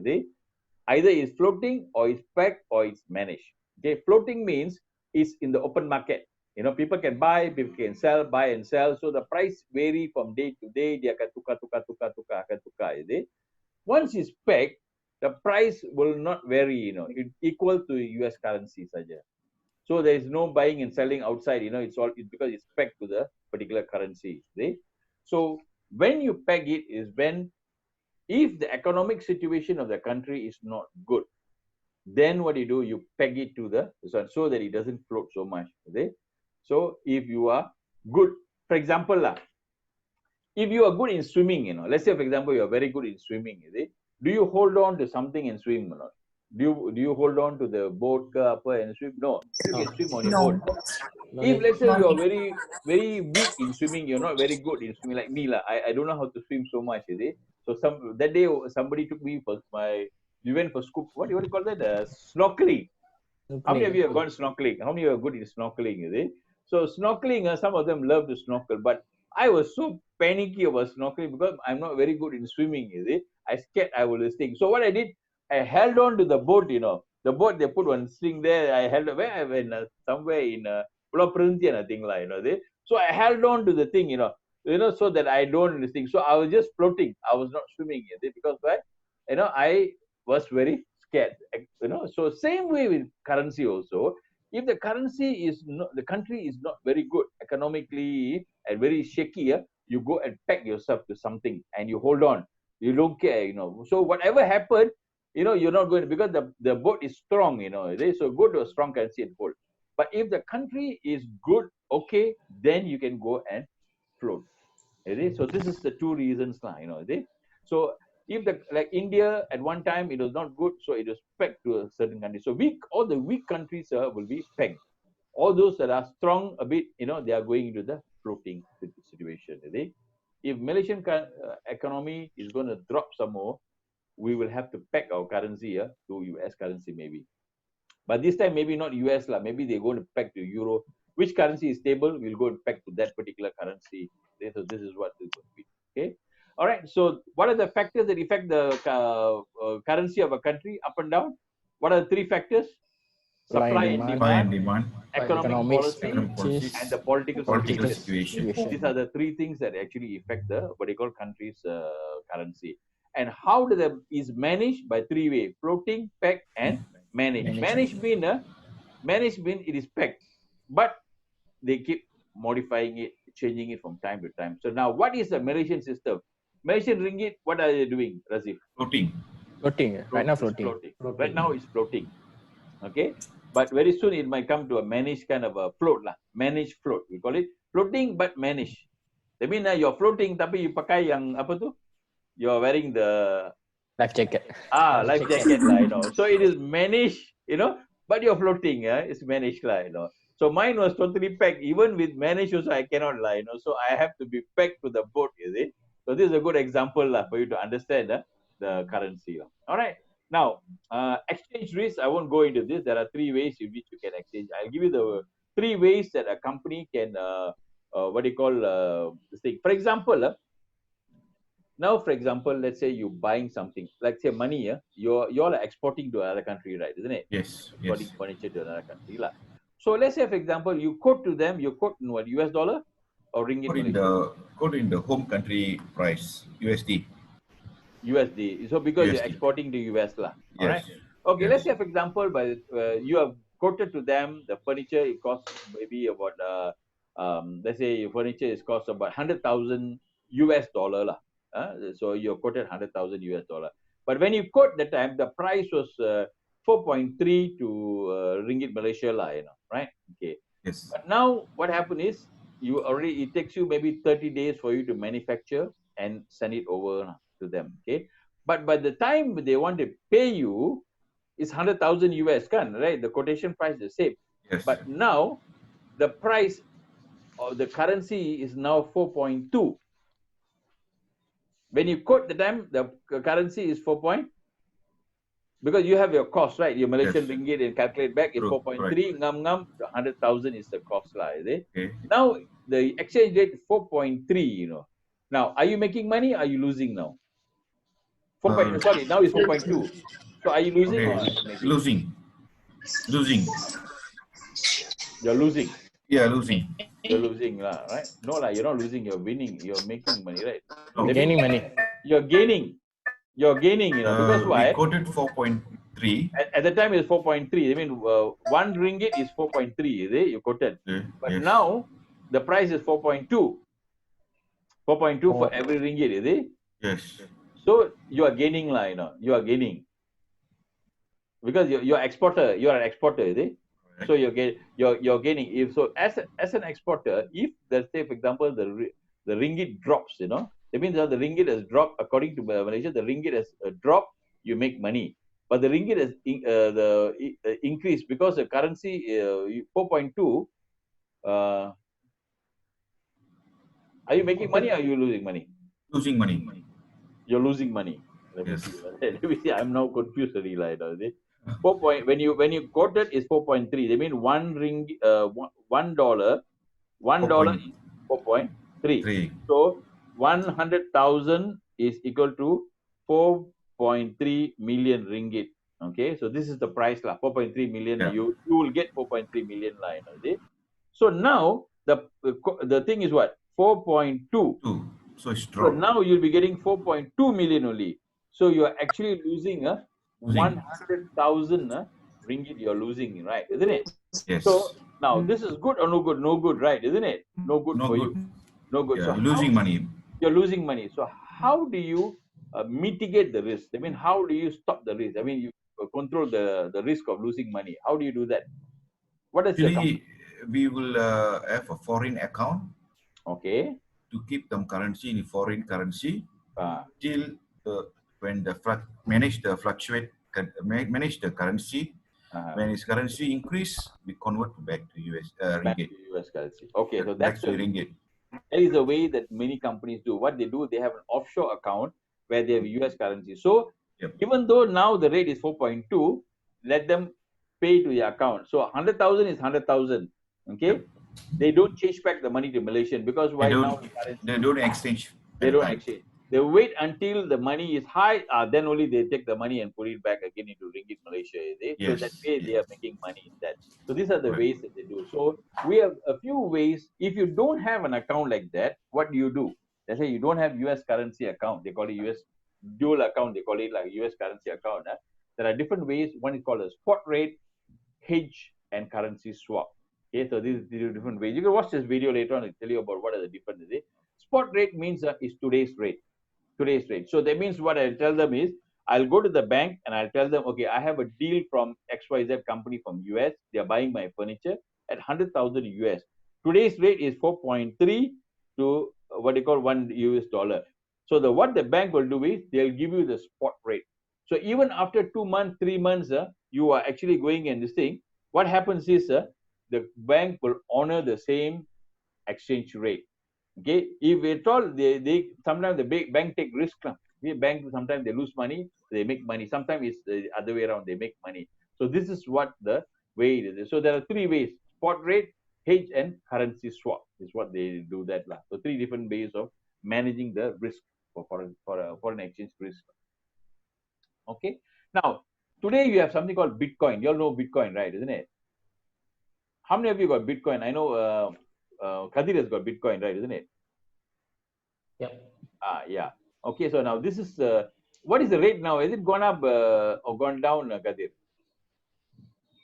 It's stabilizing somewhere around 40,000 ringgit Malaysia, sir. 40,000 for 1 Bitcoin, right? Isn't it? Okay. Yep. So now this is another new way of financing now. What do you call thing? Because a lot of companies, what they do is, when you come to currency, the government get involved in it. All the government of each country, they control the currency and floating and all these kind of things happen, is it? So there's some people who thought about how can we remove all the government and the flow of money can be the same, is it? So they came up with the idea of Bitcoin. So through Bitcoin, what happens is your currency is the same. That means, for example, I can transact in between. There are banks don't have to make any money. Now, if I transfer money to US, the banks make some commission, is it? So using the Bitcoin, banks are not going to make any commission out of it. So this is what basically a Bitcoin is like, right? How many of you know what is Bitcoin? How many of you don't know what is Bitcoin? How many of you don't know what is Bitcoin? Can I see your hand? You want to know about Bitcoin? Okay. Watch this video. Okay. Watch this video. Hi, I'm Jonathan. This is Brain Stuff, and I've got some bad news for you. Money is imaginary. Now, I don't mean that this printed piece of paper is make-believe. I can feel its texture and the ink even smudges off on my fingers. But when you compare it to this other piece of paper, what's really the difference? Well, one is a recognized currency and the other isn't. And the reason why? Well, people agree that this piece of paper is $1 and has value. That's where money's worth comes from. We all pretend it's a currency. This is one reason why the digital currency Bitcoin appeals to some people. See, it's not tied to any political system or government, so it's not vulnerable to any of their failings, like the economic collapse in 2008. All it needs is for people to believe in it. But lately, well, some people are having a crisis of faith. That's why today on Brain Stuff, we're going to quickly establish some facts about Bitcoin to better inform your beliefs about it. Now, basically, it's virtual money you can use to buy and sell things online, and it mimics real-world limited resources like gold, for instance. It's also a cryptocurrency, meaning that it's encrypted in a way that prevents it from being copied. See, every Bitcoin transaction is recorded using a blockchain. Now, that information acts like a ledger that is encoded onto the Bitcoin itself. This prevents people from spending the same Bitcoin more than once, since everyone else on the currency's peer-to-peer network knows that it just was spent. It's essentially just a number associated with an internet address. You can store it on your phone or a hard drive until it's used again. Now, here's some ways you could acquire Bitcoins. Accept them as payment for goods and services, exchange them for a more traditional form of currency, or you can mine them. That's right, like gold, Bitcoins are mined. Not by old-timey grizzled prospectors, but by powerful computers. And like gold, the more people mine Bitcoins, the less there are to be found. So they become harder to find. So instead of physically mining with a pickaxe, you can attempt to solve math problems with a computer. Imagine the problem is something like x plus y equals 15. Now, if you can figure out what x and y are, congratulations, you get a Bitcoin. With little competition, the problems are easier to solve. But when more people join the search, you've got a race and the problems get way more difficult. But as Bitcoin miners dwindle, the math problems will get easier again to ensure the flow is steady, their value is boosted, and they remain inflation-proof. Not all have been mined yet, and we expect they won't be until around 2140. So, let's say you heard all this and thought, you know, I want to grow up to be a professional Bitcoin miner and trader. Well, there are a few risks you should probably know about first. For instance, because there's no regulatory agency setting a Bitcoin's value, it tends to fluctuate wildly. Another Bitcoin problem is security. Now, actually, the format itself is fine, but that doesn't protect it from hackers who target the banks and exchanges that deal in Bitcoins. Again, this isn't the fault of the currency. If a bank were robbed, you wouldn't blame the dollar bill for getting stolen, right? So Bitcoin has its slumps, and for it to become widely used, its volatility needs to settle down quite a bit. It's currently a high-risk currency that's totally unpredictable. And we didn't even get into the mysterious identity of Bitcoin's founder, Satoshi Nakamoto. Now, personally, I think the biggest drawback to Bitcoin is that you just can't make it rain. If you'd had experiences with Bitcoin, let us know in the comments below. And let us know if there are any topics you'd like us to cover. I actually have another pile of them right over there. Really, I mean, it's just off screen. Okay, so that's Bitcoin. So if you've not invested in Bitcoin, Kadir, give us a little bit of thing on Bitcoin. What do you think? Yes, when they initially invested in 2009, I see only 50 cents. Now the price is Malaysia ringgit 40,000. So this is when you invested was how much? When you invested, how much was it earlier? When I bought, it's 1,800. Okay, 1,800. 1,800. 1,800. Now it's Malaysia. Ringgit Malaysia. Now it's 40,000 per 40,000. Bitcoin. So we can use a borderless transfer. It's a decentralized, and it's also in the blockchain environment. Actually, now there's plenty of cryptocurrencies like that. So more than 1,300 cryptocurrencies. Then usage of the currencies are very. Some are used for gaming, some are using for utilities, but still the major currency is still a Bitcoin. So because the Bitcoin is the only one you can make it cash. All of the currency, you can use the other currency for all the transaction, but you need to make it the cash, then you convert it to Bitcoin. Banks only accept Bitcoin to become to the cash. Okay, okay. All right. So now Bitcoins, many of them are saying is going to be the future of money. So if you have some money lying around, maybe you got some money lying around, I think it's good to invest in Bitcoin, because from 2009 until now, there is almost a 40 times, 40 times increase. If you let's say, for example, you have spent $1,000, now you will be worth about 40,000 already. So basically, so that's one Bitcoin. I remember somebody, when I wanted to buy Bitcoin, that time was 900 ringgit or something like that at the time. 900 ringgit in I think 2014. Is there risk on that? Is there risk? Does it save? Yeah, there is risk and everything, but the thing is, what I would say is there's also an advantage also there. So if some money if you have lying around which you don't need it now, maybe you can put it to Bitcoin. Tomorrow it will be a huge amount of money, because so like what he mentioned, sometimes hackers can steal your money also. Your money is there, it's encrypted, everything, but there are fellows who can steal the money. Suddenly you find the money is not there, and the only thing is, because in bank, if your money is stolen from the bank will replace the money to you, because the government is under guarantee by the government. But in Bitcoin, nobody guarantees it. So that's the only challenge that you have. But I think more and more becoming more and more secure. Like what Kadir was telling, Bitcoin, a lot of banks now are accepting you can actually transfer the money out and take it out. So it's there. So Bitcoin is something you can explore, right? But don't put all your money there. Just put, maybe you got some money sitting down, not doing anything, put it in. Just leave it like that. Next 5 years, you'll find that, you might become a millionaire. Who knows? All right. Okay. All right. Now, final chapter for today, we look into the international monetary system. Okay. We're going to look at how money came about. How is the history of money? Where did the money come about, and how today countries are, utilizing money, and how are they, producing money and things like that. We're going to look at that. Okay. Now, this is the international monetary system. And we're going to look at implication for international market. We're going to look at the gold standard. Okay, what is the gold standard? And we're going to look at the 1994 Bretton Woods Conference, and we'll look at the IMF, International Monetary Fund. Okay, now we're going to look at the history of money. At early stage, money, when it first started off, we were only doing bartering. Remember, we used to barter. When you go market, you sell goods and all that, you're bartering. The concept of money came about much later. So, and gold became the kind of a standard. The value of gold was there, and the gold was the one that is used. So after some time, paper money came into the market. So let's look at the history. Almost 2,600 years ago, the first gold coins were minted and used for trade. Later on, people started storing their gold in well-guarded vaults and bought goods and services using the receipts given to them by those running the vaults. Pieces of paper they could always exchange for real gold. That's how paper money first appeared, and things evolved from there. Initially, most currencies were pegged to gold directly, as the name gold standard suggests. People could walk into a bank and exchange a piece of paper money to gold. After 1945, however, this changed. Currencies were pegged to the dollar, which was pegged to gold at a rate of $35 per ounce. Individuals were no longer allowed to exchange paper money to gold, but central banks were. However, countries such as France ended up no longer trusting the US dollar and started converting their dollars to physical gold. The gold reserves of the US were getting depleted quickly, so President Nixon stopped allowing that.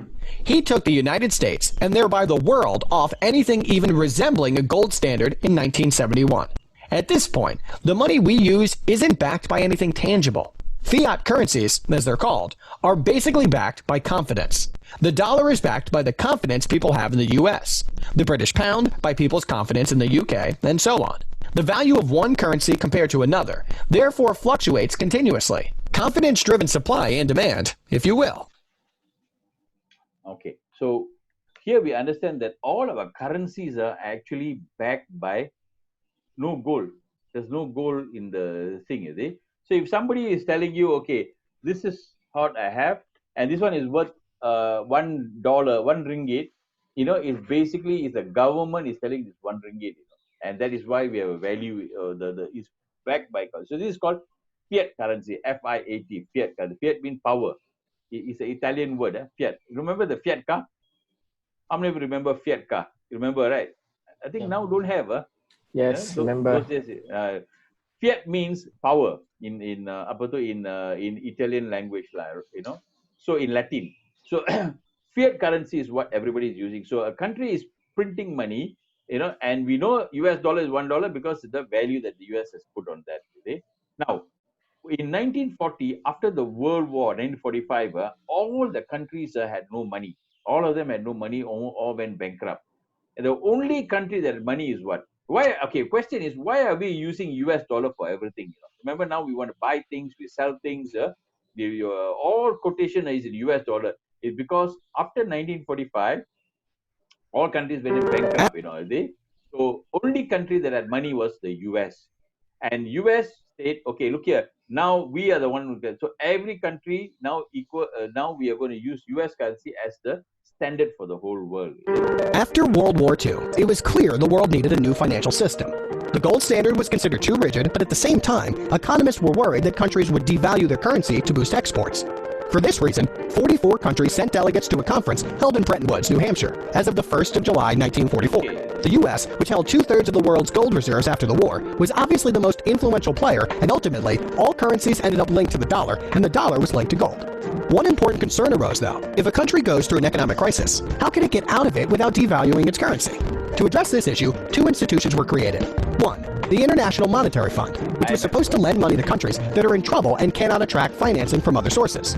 Two, the International Bank for Reconstruction and Development, which is now called the World Bank and was supposed to help less developed countries grow.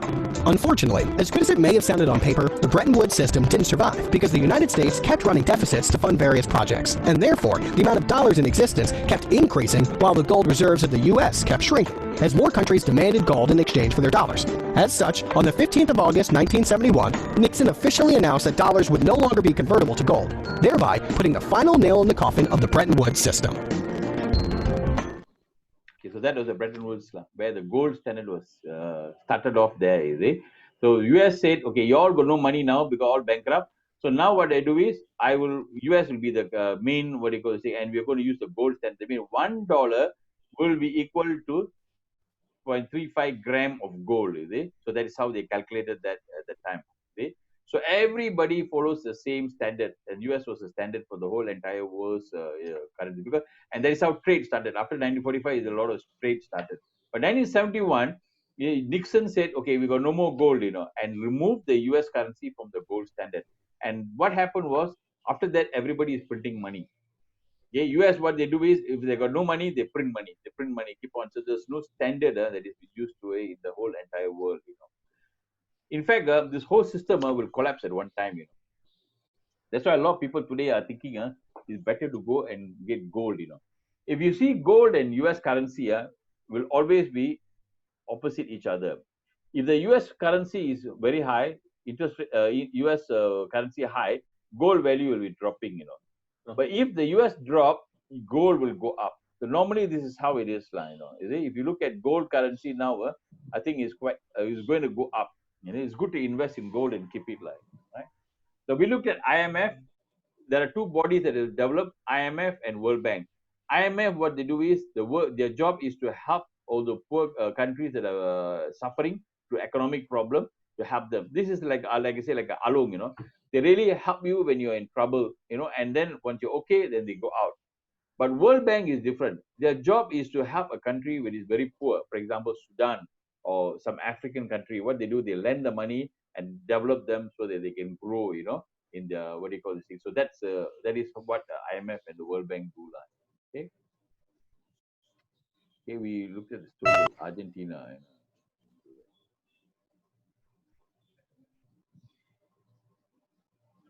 Okay, all right. So this basically we have covered all the for this topic so far. It's already 3 already, is it? Okay. All right. So we have covered until chapter 9, chapter 1 to chapter 9. We have covered all these things. Okay. How was the session today? Was it good? Yep. Yes. Good. You learned something. Good. Yep. Okay. Now what I want you to do is, okay, I will give you the slides and all that. I'll speak to you so you can read through this. When tomorrow when you start, I think we will start with a quiz. Okay, we'll go through a quiz of what we learned today. Right. Start with the quiz. And then we will cover the other chapter, chapter 10. We'll look at the strategy. Okay. Now all what we did so far is all about the background information. What is globalization? What are the different political situations in countries? Cultural differences. We look at ethics, trade theory, why countries trade with another country. And we looked at the political economy, and we looked at regional integration like EU. We looked at the AFTA. And then we looked at the foreign exchange market, how it fluctuates, what makes currency go up, go down, and we looked at the international monetary system, the whole world. We looked at IMF, what is IMF? We looked at the World Bank. Okay, these are all the things that we looked at. From chapter 10 onwards, we're going to look at the multinational corporation itself. What is a strategy, of the company? Now, if we want to enter into the country, chapter 11, we're going to look at, if you want to enter into another country, what are the different methods you can enter? We're going to look at a few different method entry. And then we look at exporting, importing, and we're going to look at what is counter trade. And we're going to look at HR. If a company is going overseas, to expanding overseas, what are the HR policies that they can have? Okay, and we're going to look at these areas, and then the financial management. Okay, so we'll cover this in the morning tomorrow. And after break, after lunch, we will spend more time on the assignments, which is, I think, more important, which I want to go through with it. So I think I'll pick up some samples for you of what you all have done to show what are the things you need to, how you need to improve on it. Okay.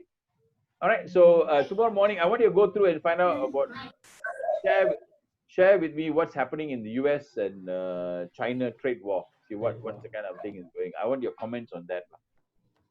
Any questions so far? Any questions?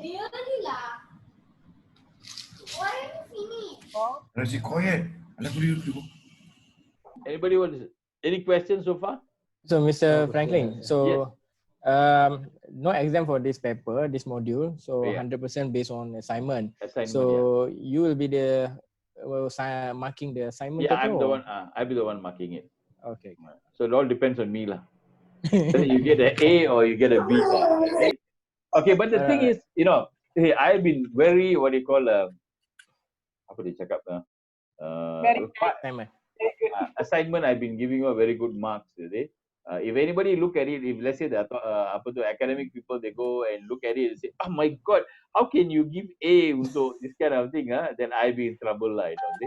So, but what I would like to do is I like to guide you all to improve your academic. I know your background is not such, on academic kind of thing. So even me, also, I'm not from an academic background. I'm from a practical background. I want to guide you so that your writing becomes more academic. Method of writing become a more academic, where you're able to do references, bukan cut and paste, just cut and paste. Semua orang buat itu cut and paste, and you don't know what you're writing also, So this is what is happening. And then you try to put in the Turnitin and pray that, that you get very low, what do you call this thing, and then just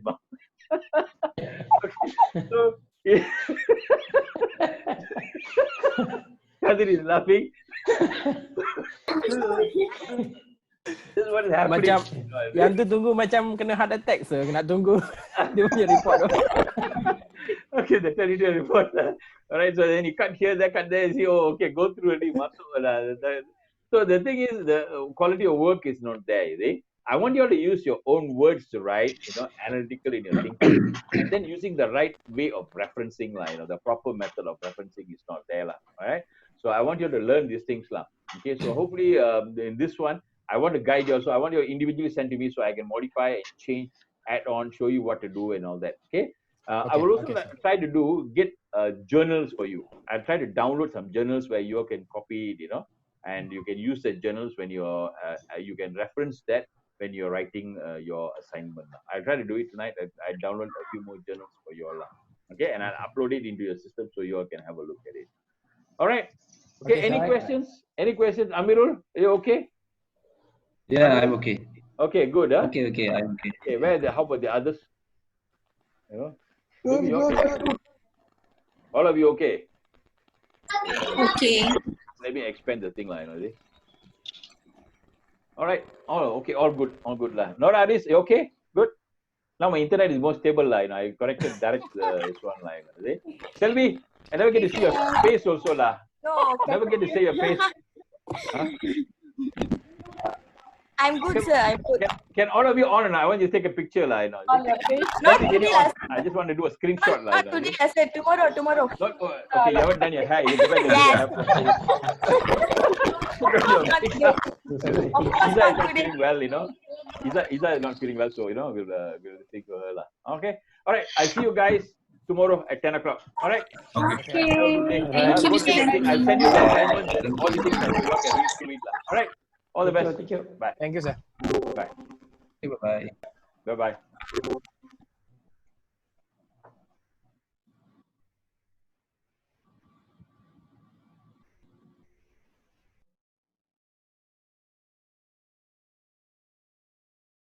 Businessman, right?